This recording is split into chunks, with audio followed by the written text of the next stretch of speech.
अस्सलाम वालेकुम, सत श्री अकाल ਸਾਰੇ ਦੋਸਤਾਂ ਨੂੰ ਜੀ ਜਿਹੜੇ ਜਿਹੜੇ ਸਾਡੇ ਨਾਲ ਜੁੜੇ ਨੇ ਇਸ ਵੇਲੇ ਪੰਜਾਬੀ ਲਹਿਰ ਫੇਸਬੁੱਕ ਪੇਜ ਦੀ ਰਾਹੀਂ ਪੰਜਾਬੀ ਲਹਿਰ YouTube ਚੈਨਲ ਦੀ ਰਾਹੀਂ ਉਹਨਾਂ ਨੂੰ ਵੈਲਕਮ ਕਹਿੰਦੇ ਆ ਅੱਜ ਦੇ ਪ੍ਰੋਗਰਾਮ ਦੇ ਵਿੱਚ।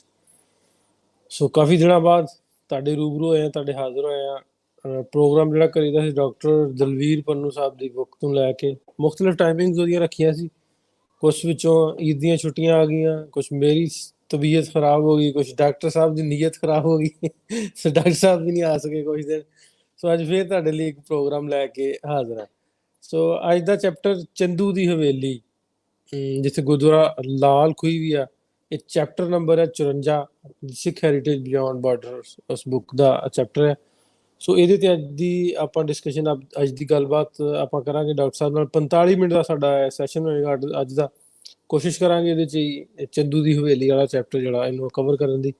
ਸੋ ਬਹੁਤਾ ਟਾਈਮ ਜ਼ਾਇਆ ਨਾ ਕਰਦੇ ਆ, ਸੱਦਾ ਦਿੰਦੇ ਆ ਡਾਕਟਰ ਸਾਹਿਬ ਨੂੰ। ਡਾਕਟਰ ਸਾਹਿਬ ਵੈਲਕਮ। ਡਾਕਟਰ ਸਾਹਿਬ ਵੈਲਕਮ ਜਨਾਬ ਤੁਹਾਡਾ ਅੱਜ ਦੇ ਪ੍ਰੋਗਰਾਮ ਦੇ ਵਿੱਚ। ਹੈਲੋ ਜੀ, ਸਤਿ ਸ਼੍ਰੀ ਅਕਾਲ ਜੀ। ਢਿੱਲੋਂ ਸਾਹਿਬ ਕੀ ਹਾਲ ਚਾਲ ਹੈ ਜੀ? ਬਸ ਵਧੀਆ, ਬਹੁਤ ਵਧੀਆ। ਤੁਸੀਂ ਦੱਸੋ, ਸਿਹਤ ਠੀਕ ਹੈ? ਨੀਅਤ ਬਹੁਤ ਠੀਕ ਵਧੀਆ, ਹੈ? First class. ਮੇਰੀ ਨੀਤ ਵੀ ਠੀਕ ਹੈ ਤੇ ਸਿਹਤ ਵੀ ਠੀਕ ਹੈ ਜੀ, ਦੋਨੋਂ ਠੀਕ ਨੇ। ਅੱਛਾ, ਕੁਛ ਖਰਾਬ ਲੱਗਣ ਡਈ ਸੀ ਕੁਛ ਦਿਨ ਪਹਿਲਾਂ ਨਾ। ਨਹੀਂ ਥੋੜਾ ਬਿਜ਼ੀ ਹੋ ਗਿਆ ਕਿਉਂਕਿ ਨਾਲ ਦਫ਼ਤਰ ਵੀ ਖੁੱਲ ਗਏ ਨੇ। ਹੁਣ ਵੀ ਬਸ ਦਫ਼ਤਰ ਜਾਣ ਦੀ ਤਿਆਰੀ ਕਰ ਰਹੇ ਹਾਂ ਤੇ ਨਾਲ ਦੋਵੇਂ ਕੰਮ ਜਿਹੜੇ ਆਪਾਂ ਉਹ ਕਰੀ ਜਾਣੇ ਆ। ਆਪਾਂ ਸਿੱਖ ਹੈਰੀਟੇਜ ਦੇ ਚੈਪਟਰ ਵੀ ਜਿਵੇਂ ਆਪਾਂ ਅੱਗੇ ਵਧ ਰਹੇ ਹਾਂ, ਉਹ ਅੱਗੇ ਆਪਣਾ ਸਿਲਸਿਲਾ ਅੱਗੇ ਵਧਾਈ ਜਾਣਾ ਹੈ ਤੇ ਨਾਲ ਜਿਹੜਾ ਕੰਮ ਹੁਣ ਸ਼ੁਰੂ ਹੋ ਗਿਆ, ਦਫ਼ਤਰ ਖੁੱਲ ਗਏ ਨੇ, ਆਪਾਂ ਨਾਲ ਉਹ ਜਿਹੜਾ ਕੰਮ ਆ ਦੋਨੋਂ ਚੀਜ਼ਾਂ ਨਾਲ ਕਰੀ ਜਾਣੀਆਂ। ਚਲੋ ਡਾਕਟਰ ਸਾਹਿਬ, ਬਹੁਤਾ ਟਾਈਮ ਨਾ ਆਪਾਂ ਜ਼ਾਇਆ ਕਰੀ। ਗੱਲਾਂ ਬਾਤਾਂ, ਜਿਹੜੇ ਕਮੈਂਟ ਸਾਡੇ ਨਾਲ ਦੋਸਤ ਜੁੜੇ ਨੇ ਉਹਨਾਂ ਦੇ ਨਾਲ ਆਪਾਂ ਨਾਂ ਲਈ ਜਾਵਾਂਗੇ। ਜਿਹੜੇ ਫੇਸਬੁੱਕ ਤੇ ਭੁਪਿੰਦਰ ਸਿੰਘ ਗਿੱਲ ਸਾਹਿਬ ਨੇ, ਮੇਰੇ ਬੜੇ ਅੱਛੇ ਦੋਸਤ ਅਮਰੀਕਾ ਤੋਂ। ਅਬਦੁਰ ਰਹਿਮਾਨ, ਰਸ਼ਪਾਲ ਔਲਖ ਜੀ, ਗੁਰਜੀਤ ਜੀ, ਮਲਕ ਨਿਸਾਰ ਜੀ, ਆਦਰ ਰਜ਼ਾ ਜੀ। ਚਲੋ ਜੀ, ਇਹ ਸਭ ਕੁਝ ਦੋਸਤ ਨੇ, ਉਹਨਾਂ ਦੇ ਨਾਂ ਲਏ ਸੀ। ਪ੍ਰਨੀਤ ਕੌਰ ਜੀ ਨੇ। ਡਾਕਟਰ ਸਾਹਿਬ, ਅੱਜ ਦਾ ਪ੍ਰੋਗਰਾਮ ਸਾਡਾ, ਅੱਜ ਦਾ ਸੈਸ਼ਨ ਸਾਡਾ ਚੰਦੂ ਦੀ ਹਵੇਲੀ, ਗੁਰਦੁਆਰਾ ਲਾਲ ਖੂਹੀ ਜੀ। ਇਸ ਜਗ੍ਹਾ ਦੀ ਹਿਸਟਰੀ ਥੋੜੀ ਜਿਹੀ ਪਹਿਲੇ ਸਾਰਿਆਂ ਨੂੰ ਪਹਿਲਾਂ ਦੱਸ ਦਿਓ ਜੀ। ਆਪਾਂ ਜਿਵੇਂ ਪਹਿਲੇ ਚੈਪਟਰ ਕਿਸ ਜਗ੍ਹਾ ਤੇ ਆ, ਕਿਸ ਜਗ੍ਹਾ ਤੇ ਆ, ਤੁਹਾਡੇ ਬੁੱਕ ਤੇ ਦਾ ਕਿੱਥੇ ਸਥਾਨ ਆ, ਉਹ ਵੀ ਦੱਸੋ ਜੀ। ਇਹ ਆਪਾਂ ਇਸ ਕਿਤਾਬ ਦੇ ਹਵਾਲੇ ਦੇ ਨਾਲ ਜਿਹੜਾ ਪ੍ਰੋਗਰਾਮ ਕਰਦੇ ਆ, ਅੱਜ ਦਾ ਚੈਪਟਰ ਨੰਬਰ 54, 54 ਚੈਪਟਰ ਦੇ ਬਾਰੇ ਗੱਲਬਾਤ ਕਰਾਂਗੇ। ਇਹ ਹੈ ਜੀ ਚੈਪਟਰ ਚੰਦੂ ਦੀ ਹਵੇਲੀ, ਗੁਰਦੁਆਰਾ ਲਾਲ ਖੂਹੀ। ਇਹ ਮੋਚੀ ਗੇਟ ਦੇ ਵਿੱਚ ਹੈਗਾ ਤੇ ਇਹ ਸਾਹਮਣੇ ਬਿਲਕੁਲ ਲੈਟੀਟਿਊਡ ਲੌਂਗੀਟਿਊਡ ਲਿਖਿਆ ਹੋਇਆ। ਜੇ ਕੋਈ ਆਪਣੇ ਦੇਖਣ ਵਾਲੇ ਦਰਸ਼ਕ ਇਹਨੂੰ ਗੂਗਲ ਤੇ ਦੇਖਣਾ ਚਾਹਣ, ਇਸ ਜਗ੍ਹਾ ਦੇ ਉੱਪਰ ਇਸ ਵੇਲੇ ਲਾਲ ਰੰਗ ਦੀ ਜਿਹੜੀ ਹੈਗੀ ਆ ਲੋਕਲ ਜਗ੍ਹਾ ਬਣੀ ਹੋਈ ਆ। ਉਹ ਪਿੱਛੇ ਜਿਹੜਾ ਘਰ ਨਜ਼ਰ ਆ ਰਿਹਾ, ਉਹ ਚੰਦੂ ਦੀ ਹਵੇਲੀ ਹੁੰਦਾ ਸੀ। ਜਿਹੜਾ ਉੱਪਰ ਜਿਹੜਾ ਪਿੱਛੇ ਚੁਬਾਰਾ ਨਜ਼ਰ ਆ ਰਿਹਾ ਤੇ ਇਹ ਕਾਰਨਰ ਹੈ। ਇਹ ਢਿੱਲੋਂ ਸਾਹਿਬ ਮੋਚੀ ਗੇਟ ਦੇ ਅੰਦਰ ਹੈ। ਲਾਹੌਰ ਦਾ ਬੜਾ ਬਿਜ਼ੀ ਜਿਹੜੀ ਮਾਰਕੀਟ ਹੈਗੀ ਆ ਇਹ। ਇਹਨੂੰ ਇੱਥੇ ਬਰਫੀ ਬਾਜ਼ਾਰ ਵੀ ਜਿਹੜਾ ਹੈਗਾ ਉਹ ਕਿਹਾ ਜਾਂਦਾ ਹੈ। ਬਰਫੀ ਬਾਜ਼ਾਰ ਬਿਲਕੁਲ ਇਹਦੇ ਲਾਗੇ ਇਸ ਜਗ੍ਹਾ ਤੇ ਹੈਗਾ। ਇਹਦੀ ਖਾਸੀਅਤ ਇਹ ਹੈ ਇਸ ਜਗ੍ਹਾ ਦੀ ਹੈ ਕਿ ਜਿਹੜਾ ਚੰਦੂ ਆਪਾਂ ਨਾਮ ਪੰਜਵੇਂ ਪਾਤਸ਼ਾਹ ਦੀ ਸ਼ਹਾਦਤ ਦੇ ਜਿਹੜਾ ਜਿੰਨੇ ਵੀ ਇਵੈਂਟਸ ਹੈਗੇ ਉਹਨਾਂ ਵਿੱਚ ਚੰਦੂ ਦਾ ਨਾਮ ਬੜਾ ਮਸ਼ਹੂਰ ਹੈਗਾ ਹੈ। ਇਹ ਉਸ ਚੰਦੂ ਸ਼ਾਹ ਦੀ ਹਵੇਲੀ ਹੁੰਦੀ ਸੀ, ਜਿਹਦੇ ਬਾਰੇ ਕਿ ਕਿਹਾ ਜਾਂਦਾ ਕਿ ਉਹ ਜਹਾਂਗੀਰ ਦੇ ਵੇਲੇ ਕੋਈ ਨਾ ਕੋਈ ਜਿਹੜਾ ਉੱਚੇ ਅਹੁਦੇ ਤੇ ਵੀ ਜਿਹੜਾ ਉਹ ਸਟੈਬਲਿਸ਼ ਸੀਗਾ। ਹੁਣ ਉਹਦੀ ਜਿਹੜੀ ਇਹ ਜਗ੍ਹਾ ਹੈਗੀ ਹੈ, ਇੱਥੇ ਇੱਕ ਖੂਹ ਹੁੰਦਾ ਸੀ ਤੇ ਇੱਕ ਬੇਰੀ ਹੁੰਦੀ ਸੀ। ਸੋ ਇਹਦਾ ਇਤਿਹਾਸ ਇਹ ਹੈ ਕਿ ਜਦੋਂ ਗੁਰੂ ਸਾਹਿਬ ਨੂੰ ਇੱਥੇ ਰੱਖਿਆ ਗਿਆ ਸੀ ਚੰਦੂ ਵੱਲੋਂ ਟੌਰਚਰ ਕਰਨ ਦੇ ਲਈ, ਇਸ ਜਗ੍ਹਾ ਦੇ ਉੱਪਰ ਇਸ ਖੂਹ ਦਾ ਪਾਣੀ ਪੀ ਕੇ ਜਾਂ ਜਿਹੜੀ ਨੇੜੇ ਬੇਰੀ ਸੀ ਉਹਦੇ ਬੇਰ ਖਾ ਕੇ ਜਿਹੜੇ ਗੁਰੂ ਸਾਹਿਬ ਸੀ ਉਹ ਆਪਣੇ ਲਾਸਟ ਕਈ ਦਿਨ ਉਹਨਾਂ ਨੇ ਜਿਹੜੇ ਹੈਗੇ ਇਸ ਜਗ੍ਹਾ ਤੇ ਬਿਤਾਏ ਸਨ। ਸੋ ਇੱਥੇ ਸਾਈਂ ਮੀਆਂ ਮੀਰ ਜੀ ਵੀ ਗੁਰੂ ਸਾਹਿਬ ਨੂੰ ਆ ਕੇ ਮਿਲਣ ਚੋਰੀ ਛਿਪੇ ਜਿਹੜੀ ਉਹ ਬੇਰੀ ਦੇ ਬੇਰ ਤੋੜ ਕੇ ਕਿਹਾ ਜਾਂਦਾ ਕਿ ਉਹ ਦਿੰਦੇ ਸੀ ਤੇ ਨਾਲ ਬਰਫੀ ਵੀ ਇੱਥੋਂ ਲਿਆ ਕੇ ਜਿਹੜੀ ਨੇੜੇ ਦੇ ਏਰੀਏ ਚੋਂ ਜਿਹੜੀ ਮਠਿਆਈ ਸੀ ਉਹ ਖਿਲਾਉਂਦੇ ਹੁੰਦੇ ਸੀਗੇ। ਇੱਕ ਛੋਟੀ ਕਿਸੇ ਚੀਜ਼ ਦੇ ਵਿੱਚ ਜਿੱਦਾਂ ਲਪੇਟ ਕੇ ਗੁਰੂ ਸਾਹਿਬ ਦੇ ਕੋਲ ਸਿੱਟਦੇ ਹੁੰਦੇ ਸੀਗੇ। ਸੋ ਇਹ ਕਿਉਂਕਿ ਗੁਰੂ ਸਾਹਿਬ ਅੰਦਰ ਜੇਲ੍ਹ ਦੇ ਵਿੱਚ ਸੀਗੇ, ਕਹਿ ਲਓ ਹਵੇਲੀ ਦਾ ਇੱਕ ਕਮਰਾ ਜੇਲ੍ਹ ਬਣਾਇਆ ਹੋਇਆ ਸੀ, ਜਿੱਥੇ ਉਹਨਾਂ ਦੇ ਨਾਲ ਸਾਈਂ ਮੀਆਂ ਮੀਰ ਦੀ ਕੁਝ ਮੁਲਾਕਾਤਾਂ ਜਿਹੜੀਆਂ ਹੈਗੀਆਂ, ਉਹਨਾਂ ਦਾ ਜ਼ਿਕਰ ਉਹ ਇਸ ਜਗ੍ਹਾ ਤੇ ਆਉਂਦਾ ਹੈ। ਇੱਥੇ ਆ ਕੇ ਸਾਈਂ ਮੀਆਂ ਮੀਰ ਜੀ ਕਹਿ ਲਓ ਵੀ ਉਹਨਾਂ ਨੂੰ ਮਿਲਣ ਆਉਂਦੇ ਸੀਗੇ, ਕੋਈ ਉਹਨਾਂ ਨੂੰ ਖਾਣ ਪੀਣ ਦੀ ਵਸਤੂ ਕੋਈ ਦੇਣ ਆਉਂਦੇ ਸੀਗੇ, ਜਾਂ ਕੋਈ ਵੀ ਜੋ ਹੋਰ ਉਹਨਾਂ ਦੇ ਲਈ ਕਹਿ ਲਓ ਵੀ ਉਹਨਾਂ ਨੇ ਜੋ ਕੋਸ਼ਿਸ਼ਾਂ ਕੀਤੀਆਂ ਸੀ ਜਹਾਂਗੀਰ ਦੇ ਕੋਲ ਗੁਰੂ ਸਾਹਿਬ ਦੀ ਫਰਿਆਦ ਦੇ ਲਈ, ਗੁਰੂ ਸਾਹਿਬ ਵੱਲੋਂ ਇਸ ਚੀਜ਼ ਨੂੰ ਮਨਾ ਕੀਤਾ ਗਿਆ ਸੀ ਕਿ ਮੇਰੀ ਕੋਈ ਵੀ ਜਿਹੜੀ ਹੈਗੀ ਆ ਤੂੰ ਪਲੀਡਿੰਗ ਨਹੀਂ ਕਰਨੀ। ਪਰ ਸਾਈਂ ਮੀਆਂ ਮੀਰ ਚਾਹੁੰਦੇ ਸੀ ਕਿ ਮੈਂ ਕੋਈ ਜਿਹੜੀ ਹੈਗੀ ਆ ਬਾਦਸ਼ਾਹ ਦੇ ਕੋਲ ਗੁਰੂ ਸਾਹਿਬ ਦੇ ਵੱਲੋਂ ਪਟੀਸ਼ਨ ਦਾਇਰ ਕਰਾਂ ਤਾਂ ਕਿ ਉਹਨਾਂ ਦੀ ਰਿਹਾਈ ਹੋ ਸਕੇ, ਜਿਹਦੇ ਲਈ ਗੁਰੂ ਸਾਹਿਬ ਨੇ ਕਿਹਾ ਜਾਂਦਾ ਮਨਾ ਕੀਤਾ ਸੀ। ਉਹ ਸਾਰੇ ਜਿਹੜੇ ਵਾਕਿਆ ਹੈਗੇ ਆ ਉਹ ਇਸ ਜਗ੍ਹਾ ਤੇ ਹੋਏ ਨੇ। ਇਸ ਕਰਕੇ ਇਹਦੀ ਇਤਿਹਾਸਿਕ ਜਿਹੜੀ ਸਿਗਨੀਫੀਕੈਂਸ ਹੈ ਢਿੱਲੋਂ ਸਾਹਿਬ ਕਾਫੀ ਜ਼ਿਆਦਾ ਇਸ ਜਗ੍ਹਾ ਦੀ ਸਿਗਨੀਫੀਕੈਂਸ ਜਿਹੜੀ ਉਹ ਹੈਗੀ ਹੈ। ਅੱਛਾ, ਜਿੰਨੇ ਵੀ ਸਾਨੂੰ ਸੁਣਨ ਦੇ ਨੇ, ਸਾਨੂੰ ਦੋਸਤ ਪੁੱਛਣ ਦੇ ਨੇ, ਪ੍ਰਮੋਦ ਜੀ, ਸੁਮਨ ਜੀ, ਸਾਡਾ ਇਸ ਟਾਈਮ ਅਰੋੜਾ ਸਾਹਿਬ ਦਾ ਪੁੱਛ ਰਹੇ ਪ੍ਰੋਗਰਾਮ ਸਾਂਝੀ ਸੱਥ ਹੁੰਦਾ ਸੀ, ਲੇਕਿਨ ਅਸੀਂ ਉਹਦਾ ਚੇਂਜ ਕਰ ਦਿੱਤਾ। ਸਾਂਝੀ ਸੱਥ ਤੁਹਾਨੂੰ ਸਾਰਿਆਂ ਨੂੰ ਸ਼ਾਇਦ ਪਤਾ ਹੋਵੇਗਾ, ਅਸੀਂ ਸੈਚਰਡੇ ਸੰਡੇ ਹੁਣ ਬਸ ਕਰੀਦਾ 2 ਦਿਨ। ਸੋ ਅਰੋੜਾ ਸਾਹਿਬ ਇਸ ਵਜ੍ਹਾ ਤੋਂ ਵੀ ਨਹੀਂ ਆਏ, ਅਸੀਂ ਉਹਨੂੰ ਸੈਚਰਡੇ ਸੰਡੇ ਤੱਕ ਹੀ ਰੱਖ ਦਿੱਤਾ, ਕਿਉਂਕਿ ਉਹ ਉਹਨਾਂ ਪ੍ਰੋਗਰਾਮ ਤੇ ਉਸ ਟੌਪਿਕ ਤੇ ਬੋਲਣ ਲਈ ਸਾਨੂੰ ਸੂਝਵਾਨ ਚਾਹੀਦੇ ਹੁੰਦੇ ਨੇ। ਉਹਦੇ ਵਾਸਤੇ ਸਾਨੂੰ ਸਕਾਲਰ ਚਾਹੀਦੇ ਹੁੰਦੇ ਨੇ, ਤੇ ਉਹਨਾਂ ਨਾਲ ਗੱਲਬਾਤ ਕਰਨੀ, ਉਹਨਾਂ ਕੋਲ ਟਾਈਮ ਲੈਣਾ ਵੀ ਥੋੜਾ ਜਿਹਾ ਔਖਾ ਹੁੰਦਾ। ਸੋ ਇਸ ਤੋਂ ਸੈਚਰਡੇ ਸੰਡੇ ਅਸੀਂ 2 ਦਿਨ ਸਾਂਝੀ ਸਾਥ ਪ੍ਰੋਗਰਾਮ ਰੱਖਿਆ। ਸੋ ਬਾਕੀ ਦਿਨਾਂ 'ਚ ਅਸੀਂ ਦੀ ਸਿੱਖ ਹੈਰੀਟੇਜ ਬਿਯੋਂਡ ਬਾਰਡਰ ਦੂਜੇ ਪ੍ਰੋਗਰਾਮ ਜਿਹੜੇ ਆ ਉਹ ਲੈ ਕੇ ਤੁਹਾਡੇ ਸਾਹਮਣੇ ਆਇਆ ਕਰਾਂਗੇ। ਸੋ ਮੈਸੇਜ ਕਰ ਰਹੇ ਸਨ ਡਾਕਟਰ ਸਾਹਿਬ, ਮੈਂ ਕਿਹਾ ਉਨੀ ਦੇ ਜਿਹੜੇ ਦੋਸਤ ਪੁੱਛ ਰਹੇ ਨੇ ਉਹਨਾਂ ਦਾ ਬਿਲਕੁਲ ਵੀ ਜੀ, ਦੱਸ ਦਵਾਂ। ਬਿਲਕੁਲ ਬਿਲਕੁਲ। ਅੱਛਾ, ਡਾਕਟਰ ਸਾਹਿਬ, ਇਹਦੇ ਤੇ ਚੰਦੂ ਦੀ ਹਵੇਲੀ ਤੇ ਗੱਲ ਆਪਾਂ ਕਰਨ ਡਏ ਤਾਂ ਇਹਦਾ ਗੁਰਦੁਆਰਾ ਲਾਲ ਖੂਹੀ ਦੀ ਜੇ ਆਪਾਂ ਗੱਲ ਕਰਦੇ ਹਾਂ, ਜੀ ਤੇ ਚੰਦੂ ਦੀ ਹਵੇਲੀ ਦਾ ਇਹਨਾਂ ਦੇ ਜੀ ਆਪਸ ਦੇ ਵਿੱਚ ਕੀ ਇਹਨਾਂ ਦੀ ਮੁਮਾਸਲਤ ਹੈ? ਪਰ ਕਈ ਲੋਕ ਕਹਿੰਦੇ ਨੇ ਕਿ ਚੰਦੂ ਨਾਮ ਦਾ ਕੋਈ ਸ਼ਖਸ ਹੋਇਆ ਹੀ ਨਹੀਂ, ਹੈਗਾ ਹੀ ਨਹੀਂ ਸੀ। ਜੀ, ਇਹ ਬੜਾ ਇੰਟਰਸਟਿੰਗ ਔਰ ਕੰਟਰੋਵਰਸ਼ੀਅਲ ਹੂੰ। ਟੌਪਿਕ ਹੈਗਾ ਕਿ ਚੰਦੂ ਕੌਣ ਸੀਗਾ। ਚੰਦੂ ਦੇ ਬਾਰੇ ਬਹੁਤ ਘੱਟ ਰਿਸਰਚ ਹੋਈ ਹੈ। ਈਵਨ ਅੱਜ ਦੇ ਪ੍ਰੋਗਰਾਮ ਦੇ ਲਈ ਵੀ ਬੈਨਰ ਬਣਾਉਣ ਦੇ ਲਈ ਮੈਂ ਦੇਖ ਰਿਹਾ ਸੀ ਕੋਈ ਤਸਵੀਰ ਲੱਭਾਂ ਕੋਈ ਚੰਦੂ ਦੀ, ਪਰ ਕੋਈ ਤਸਵੀਰ ਮੈਨੂੰ ਨਹੀਂ ਮਿਲ ਸਕੀ। ਸੋ ਸਭ ਤੋਂ ਪਹਿਲਾਂ ਤਾਂ ਹੈ ਕਿ ਚੰਦੂ ਦਾ ਨਾਮ ਜਿਹੜਾ ਇਸ ਚੱਕਰ ਚ ਆਉਂਦਾ ਹੈ ਕਿ ਉਹਨੇ ਆਪਣੇ ਜਿਹੜਾ ਬੇਟਾ ਸੀ ਉਹਦੀ ਇੱਕ ਸ਼ਾਦੀ ਉਹ ਕਰਵਾ। ਐਸ ਕਮੈਂਟ ਤੇ ਵੀ ਝਾਤੀ ਪਾ ਦਿਓ, ਆ ਇੱਕ ਦੋਸਤ ਨੇ ਕਮੈਂਟ ਕੀਤਾ ਪਹਿਲੇ। ਜੀ, ਨਹੀਂ ਜੀ, ਗੁਰੂ ਨਾਨਕ ਸਾਹਿਬ ਜੀ ਨਹੀਂ, ਪੰਜਵੇਂ ਗੁਰੂ ਸਾਹਿਬ ਦੀ ਗੱਲਬਾਤ ਹੋ ਰਹੀ ਹੈ। ਹਾਂ, ਸ੍ਰੀ ਗੁਰੂ ਅਰਜਨ ਦੇਵ ਜੀ ਦੀ ਬਾਰੇ, ਉਹਨਾਂ ਦੀ ਸ਼ਹਾਦਤ ਬਾਰੇ ਗੱਲ ਹੋ ਰਹੀ ਹੈ। ਪੰਜਵੇਂ ਗੁਰੂ ਸ੍ਰੀ ਗੁਰੂ ਅਰਜਨ ਦੇਵ ਜੀ ਦੀ ਜਿਹੜੀ ਸ਼ਹੀਦੀ ਹੈਗੀ ਆ ਉਹਦੇ ਬਾਰੇ ਗੱਲਬਾਤ ਹੋ ਰਹੀ ਹੈ। ਇਸ ਜਗ੍ਹਾ ਦੇ ਉੱਪਰ ਉਹਨਾਂ ਨੂੰ ਬੰਦੀ ਬਣਾ ਕੇ ਰੱਖਿਆ ਗਿਆ ਸੀਗਾ, ਤੇ ਜਿਹਦਾ ਨਾਮ ਆਉਂਦਾ ਹਿਸਟਰੀ ਦੇ ਵਿੱਚ ਜ਼ਿਕਰ ਆਉਂਦਾ, ਜਿਹਦੇ ਬਾਰੇ ਜੇ ਆਪਾਂ ਖੁੱਲ ਕੇ ਚਰਚਾ ਕਰਾਂਗੇ ਅਬਾਊਟ 1 ਘੰਟੇ ਦੇ ਕਰੀਬ, ਉਹ ਜਿਹੜਾ ਹੈਗਾ ਚੰਦੂ ਨਾਮ ਦਾ ਸ਼ਖਸ ਹੈ, ਜਿਹੜਾ ਕਿ ਜਿਹਦੀ ਇਹ ਜਗ੍ਹਾ ਸੀਗੀ ਜੀ। ਹੂੰ, ਤੋ ਇਸ ਜਗ੍ਹਾ ਦੇ ਉੱਪਰ ਜਿਹੜਾ ਆਪਾਂ ਨੂੰ ਸਭ ਤੋਂ ਪਹਿਲਾਂ ਇਹਦੀ ਜਿਹੜਾ ਕਈ ਲੋਕ ਮਤਲਬ ਕਹਿੰਦੇ ਨੇ ਕਿ ਚੰਦੂ ਨਾਮ ਦਾ ਸ਼ਖਸ ਨਹੀਂ ਹੋਇਆ, ਉਹ ਵੀ ਮਤਲਬ ਇਹ ਹੈ ਕਿ ਅਕੈਡਮਿਕ ਪੁਆਇੰਟ ਹੈਗਾ ਇਹ।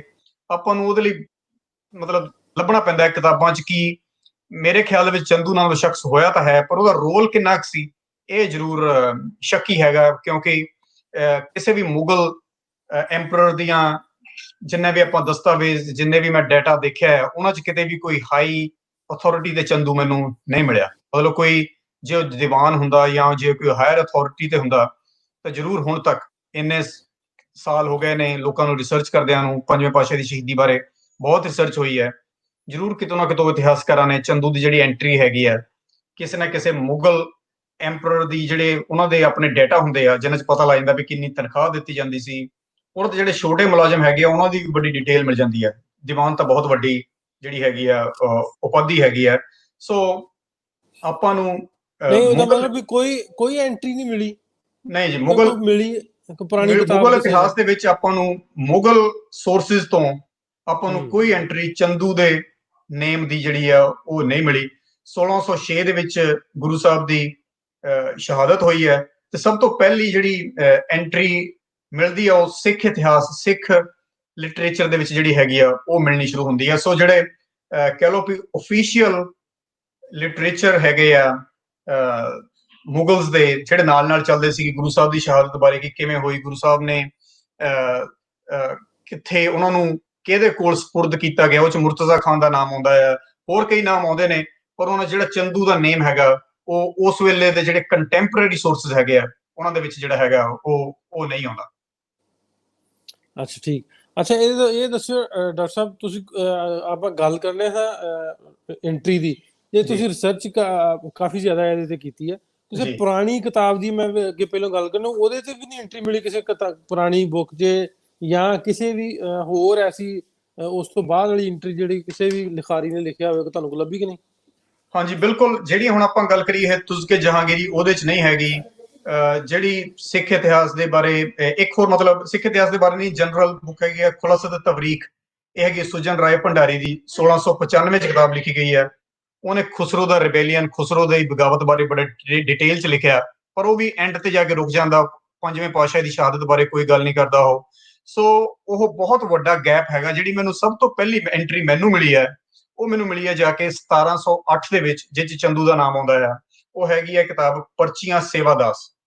ਉਹਦੀ ਲਾਸਟ ਸਾਖੀ ਜਿਹੜੀ ਹੈਗੀ ਹੈ ਉਹਦਾ ਨਾਮ ਆ ਅੱਗੇ ਸਾਖੀ ਔਰ ਤੁਰੀ ਅੰਤ ਕੀ, ਮਤਲਬ ਅੰਤ ਵਾਲੀ ਜਿਹੜੀ ਸਾਖੀ ਹੈ ਪਰਚੀਆਂ ਸੇਵਾਦਾਸ, ਜਿਹੜੀ ਕਿਤਾਬ 1708 ਚ ਕਿਹਾ ਜਾਂਦਾ ਲਿਖੀ ਗਈ ਹੈ 10ਵੇਂ ਪਾਤਸ਼ਾਹ ਦੀ ਜਿਹੜੇ ਜੋਤੀ ਜੋਤ ਸਮਾਉਣ ਵਾਲਾ ਈਅਰ ਹੈਗਾ ਉਸ ਟਾਈਮ ਤੇ ਕਿਹਾ ਵੀ ਜਾਂਦਾ ਹੈ ਕਿਤਾਬ ਨੰਦੇੜ ਚ ਲਿਖੀ ਗਈ ਹੈ।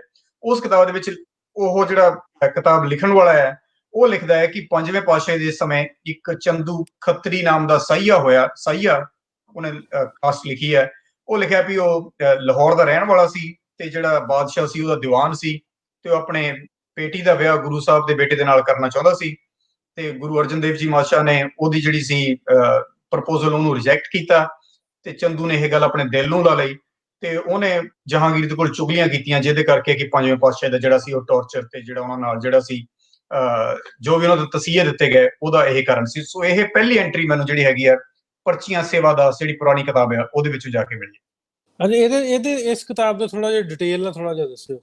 ਹਾਂਜੀ, ਇਹ ਕਿਤਾਬ ਬਹੁਤ ਮਸ਼ਹੂਰ ਹੈ ਜੀ, ਇਸ ਕਰਕੇ ਜੀ ਇਹ ਕਿਤਾਬ ਬਹੁਤ ਇਤਿਹਾਸਿਕ ਮਹੱਤਤਾ ਰੱਖਦੀ ਹੈ ਢਿੱਲੋਂ ਸਾਹਿਬ। ਖਾਸ ਕਰਕੇ ਇਹਦਾ ਨਾਮ ਪਰਚੀਆਂ ਪਾਤਸ਼ਾਹੀ 10ਵੀਂ ਵੀ ਕਿਹਾ ਜਾਂਦਾ, ਇਹਨੂੰ ਸਾਖੀਆਂ ਸੇਵਾਦਾਸ ਉਦਾਸੀ ਵੀ ਕਿਹਾ ਜਾਂਦਾ, ਜਾਂ ਮਹੱਲਾ ਦਸਾਂ ਕੀਆਂ ਸਾਖੀਆਂ ਜਾਂ ਸਾਖੀਆਂ ਦਸਾਂ ਪਾਤਸ਼ਾਹੀਆਂ ਕੀਆਂ। ਇਸ ਕਿਤਾਬ ਦੇ ਕਈ ਨਾਮ ਹੈਗੇ। ਇਹ ਪਹਿਲੀ ਕਿਤਾਬ ਹੈ ਜਿਹਦੇ ਵਿੱਚ ਕਿ ਪ੍ਰੋਜ਼ ਦੇ ਵਿੱਚ 50 ਸਾਖੀਆਂ ਹੈਗੀਆਂ ਗੁਰੂ ਸਾਹਿਬ ਦੀਆਂ, ਜਿਨ੍ਹਾਂ ਵਿੱਚੋਂ 38 ਸਾਖੀਆਂ 10ਵੇਂ ਪਾਤਸ਼ਾਹੀ ਗੁਰੂ ਗੋਬਿੰਦ ਸਿੰਘ ਜੀ ਬਾਰੇ ਨੇ ਤੇ ਜਿਹੜੀਆਂ ਬਾਕੀ ਸਾਖੀਆਂ ਹੈਗੀਆਂ ਉਹ ਬਾਕੀ ਗੁਰੂ ਸਾਹਿਬ ਦੇ ਬਾਰੇ ਨੇ। ਤੇ ਕਿਹਾ ਜਾਂਦਾ ਕਿ ਇਹ ਜਿਹੜੀ ਕਿਤਾਬ ਹੈਗੀ ਹੈ ਹਜ਼ੂਰ ਸਾਹਿਬ ਬੈਠ ਕੇ ਜਿਹੜੀ ਹੈ ਉਹ ਲਿਖੀ ਗਈ ਹੈ।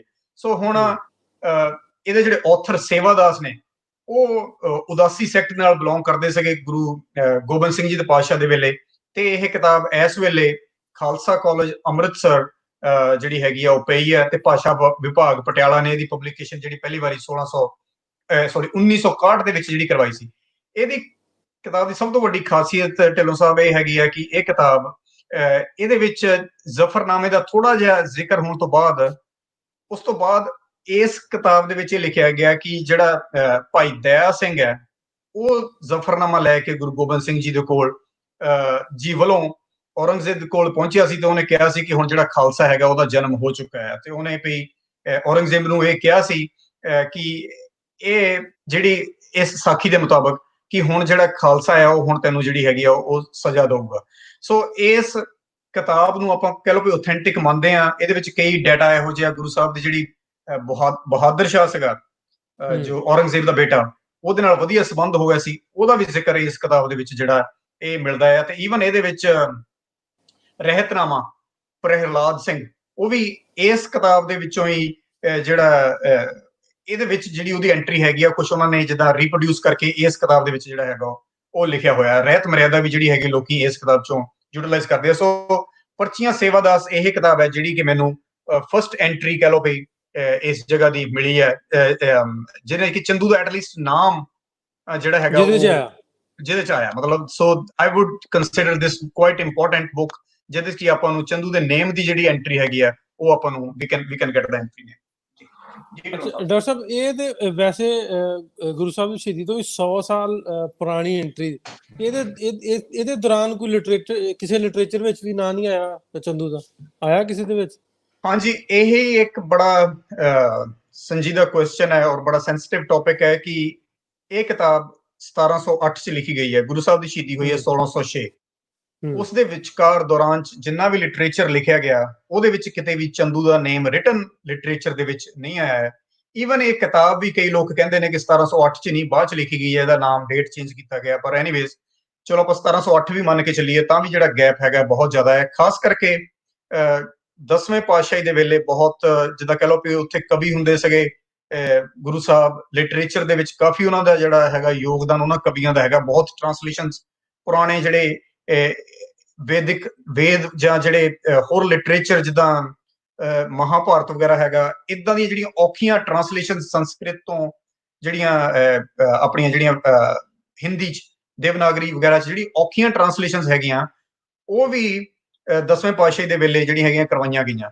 ਉਸ ਵੇਲੇ ਇਸ ਕਰਕੇ ਬੜੀ ਇਹ ਹੈਰਾਨੀ ਹੁੰਦੀ ਹੈ ਕਈ ਵਾਰ ਕਿ ਜਿਹੜਾ ਨੇਮ ਹੈਗਾ ਉਹ ਆਪਾਂ ਨੂੰ ਉਹਨਾਂ ਜਿਹੜੀਆਂ ਲਿਟਰੇਚਰ ਹੈਗਾ ਉਹਦੇ ਵਿੱਚੋਂ ਨਹੀਂ ਮਿਲਦਾ। ਕਈ ਲੋਕ ਇਹ ਵੀ ਕਹਿੰਦੇ ਨੇ ਕਿ ਜਦੋਂ ਗੁਰੂ ਸਾਹਿਬ ਨੂੰ ਅਨੰਦਪੁਰ ਸਾਹਿਬ ਵਿਖੇ ਛੱਡਣਾ ਪਿਆ ਸੀ ਸ਼ਹਿਰ 1705 ਜਦੋਂ ਉੱਥੇ ਹੜ੍ਹ ਆਏ ਸੀਗੇ, ਉਸ ਵੇਲੇ ਕਾਫੀ ਲਿਟਰੇਚਰ ਜਿਹੜਾ ਰੁੜ ਗਿਆ। ਸੋ ਇਸ ਕਰਕੇ ਇਹ ਵੀ ਹੋ ਸਕਦਾ ਕਿ ਪੰਜਵੇਂ ਪਾਤਸ਼ਾਹ ਦੀ ਜਿਹੜੀ ਸ਼ਹੀਦੀ ਦਾ ਵਰਤਾਂਤ 10ਵੇਂ ਪਾਤਸ਼ਾਹ ਵੇਲੇ ਜੇ ਲਿਖਿਆ ਗਿਆ ਹੋ ਸਕਦਾ ਕਿ ਉਹ ਉਸ ਹੜ ਦੀ ਭੇਂਟ ਦੇ ਵਿੱਚ ਜਿਹੜਾ ਸੀ ਉਹ ਚੜ ਗਿਆ। ਪਰ anyways to answer your question, we don't find anything written about Chandu's name for about at least 100 years.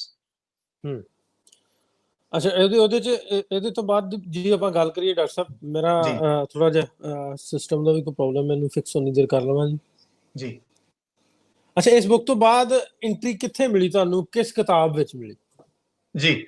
ਇਸ ਤੋਂ ਬਾਅਦ ਜਿਹੜੀ ਆਪਾਂ ਨੂੰ ਜਿਹੜੀ ਨੈਕਸਟ ਐਂਟਰੀ ਮੈਨੂੰ ਮਿਲੀ, ਮੈਂ ਆਪਣੀ ਕਿਉਂਕਿ ਨਾ ਦੇਖੋ ਮੈਂ ਆਪਣੀ ਰਿਸਰਚ ਦੀ ਗੱਲ ਕਰਦਾ ਕਿ ਪਹਿਲੀ ਮੈਨੂੰ ਮਿਲੀ ਹੈ ਇਸ ਕਿਤਾਬ ਦੇ ਵਿੱਚੋਂ ਜਿਹੜੀ ਮੈਂ ਦੱਸ ਕੇ ਹਟਿਆ, ਪਰਚੀਆਂ ਸੇਵਾਦਾਸ 1708 ਦੀ। ਦੂਜੀ ਮੈਨੂੰ ਐਂਟਰੀ ਮਿਲੀ ਹੈ ਭਾਈ ਚੋਪਾ ਸਿੰਘ ਰਹਿਤਨਾਮਾ। ਭਾਈ ਚੋਪਾ ਸਿੰਘ ਜੀ ਜਿਹੜੇ ਹੋਏ, ਉਹਨਾਂ ਦੀ ਡੈਥ ਹੋਈ ਹੈ 1723 ਦੇ ਵਿੱਚ। ਸੋ ਮੈਂ ਅਸਿਊਮ ਕਰਦਾ ਕਿ 1723 ਤੋਂ ਪਹਿਲਾਂ ਕਿਤੇ ਉਹਨਾਂ ਦਾ ਜਿਹੜਾ ਰਹਿਤਨਾਮਾ ਲਿਖਿਆ ਗਿਆ, ਉਹ ਆਪਣੇ ਰਹਿਤਨਾਮੇ ਦੇ ਵਿੱਚ ਲਿਖਦੇ ਆ ਤਨਖਾਹੀਆਂ ਦੇ ਨਾਮ, ਕਿ ਕਿਹੜੇ ਲੋਕਾਂ ਨੂੰ ਤਨਖਾਹ ਲੱਗਣੀ ਚਾਹੀਦੀ ਹੈ, ਮਤਲਬ ਕਿਹੜੇ ਲੋਕਾਂ ਨੂੰ ਸਜ਼ਾ ਹੋਣੀ ਚਾਹੀਦੀ ਹੈ, ਕਿਹੜੇ ਲੋਕੀ ਮਾੜੇ ਹੈਗੇ ਆ। ਉਹ ਜਿਹੜੇ ਤਨਖਾਹੀਏ ਹੈਗੇ ਆ, ਉਹਨਾਂ ਦੇ ਵਿੱਚ ਉਹ ਉਹਨਾਂ ਲੋਕਾਂ ਨੂੰ ਵੀ ਕਹਿੰਦੇ ਵੀ ਤਨਖਾਹੀਆ ਕਹੋ ਵੀ ਜਿਹੜੇ ਲੋਕੀ ਚੰਦੂ ਨੂੰ ਜਿਹੜਾ ਕਿ ਸਾਹੀ ਖੱਤਰੀ ਕਰਕੇ ਲਿਖਦੇ ਆ, ਉਹਦਾ ਨਾਮ ਉਹਨਾਂ ਲਿਖਿਆ ਵੀ ਸਾਹੀ ਖੱਤਰੀ ਜਿਹੜਾ ਲਾਹੌਰ ਦਾ ਹੈਗਾ, ਜਿਹੜਾ ਉਹਨੂੰ ਕਹਿ ਲਓ ਵੀ 7 ਵਾਰੀ ਬੁਰਾ ਭਲਾ ਜਿਹੜਾ ਉਹਨੂੰ ਨਹੀਂ ਕਹਿੰਦਾ, ਉਹ ਵੀ ਜਿਹੜਾ ਬੰਦਾ ਤਨਖਾਹੀਆ ਹੈਗਾ। ਮਤਲਬ ਉਹ ਚੰਦੂ ਨੂੰ ਉਸ ਲਿਸਟ ਵਿੱਚ ਪਾਉਂਦੇ ਆ ਵੀ ਹਰ ਸਿੱਖ ਨੂੰ ਚੰਦੂ ਦੇ ਜਿਹੜੀ ਹੈਗੀ ਆ, ਉਹ ਜਿਹੜੀ ਆ ਉਹਦੀ ਖਿਲਾਫਤ ਜਿਹੜੀ ਕਰਨੀ ਜ਼ਰੂਰੀ ਆ। ਮਤਲਬ ਉਹ ਚੰਦੂ ਨੂੰ ਉਸ ਲਿਸਟ ਦੇ ਵਿੱਚ ਪਾਉਂਦੇ ਆ। ਇਹ ਹੈਗੇ ਭਾਈ ਚੋਪਾ ਸਿੰਘ ਦਾ ਰਹਿਤਨਾਮਾ, ਜਿਹੜਾ ਕਿ ਮੈਨੂੰ ਸੈਕੰਡ ਐਂਟਰੀ ਜਿਹੜੀ ਹੈ ਇਸ ਚੰਦੂ ਦੇ ਨਾਮ ਦੇ ਬਾਰੇ ਪੁਰਾਣੇ ਇਤਿਹਾਸ ਦੇ ਵਿੱਚੋਂ ਮਿਲੀ ਹੈ। ਜੀ ਢਿੱਲੋਂ ਸਾਹਿਬ।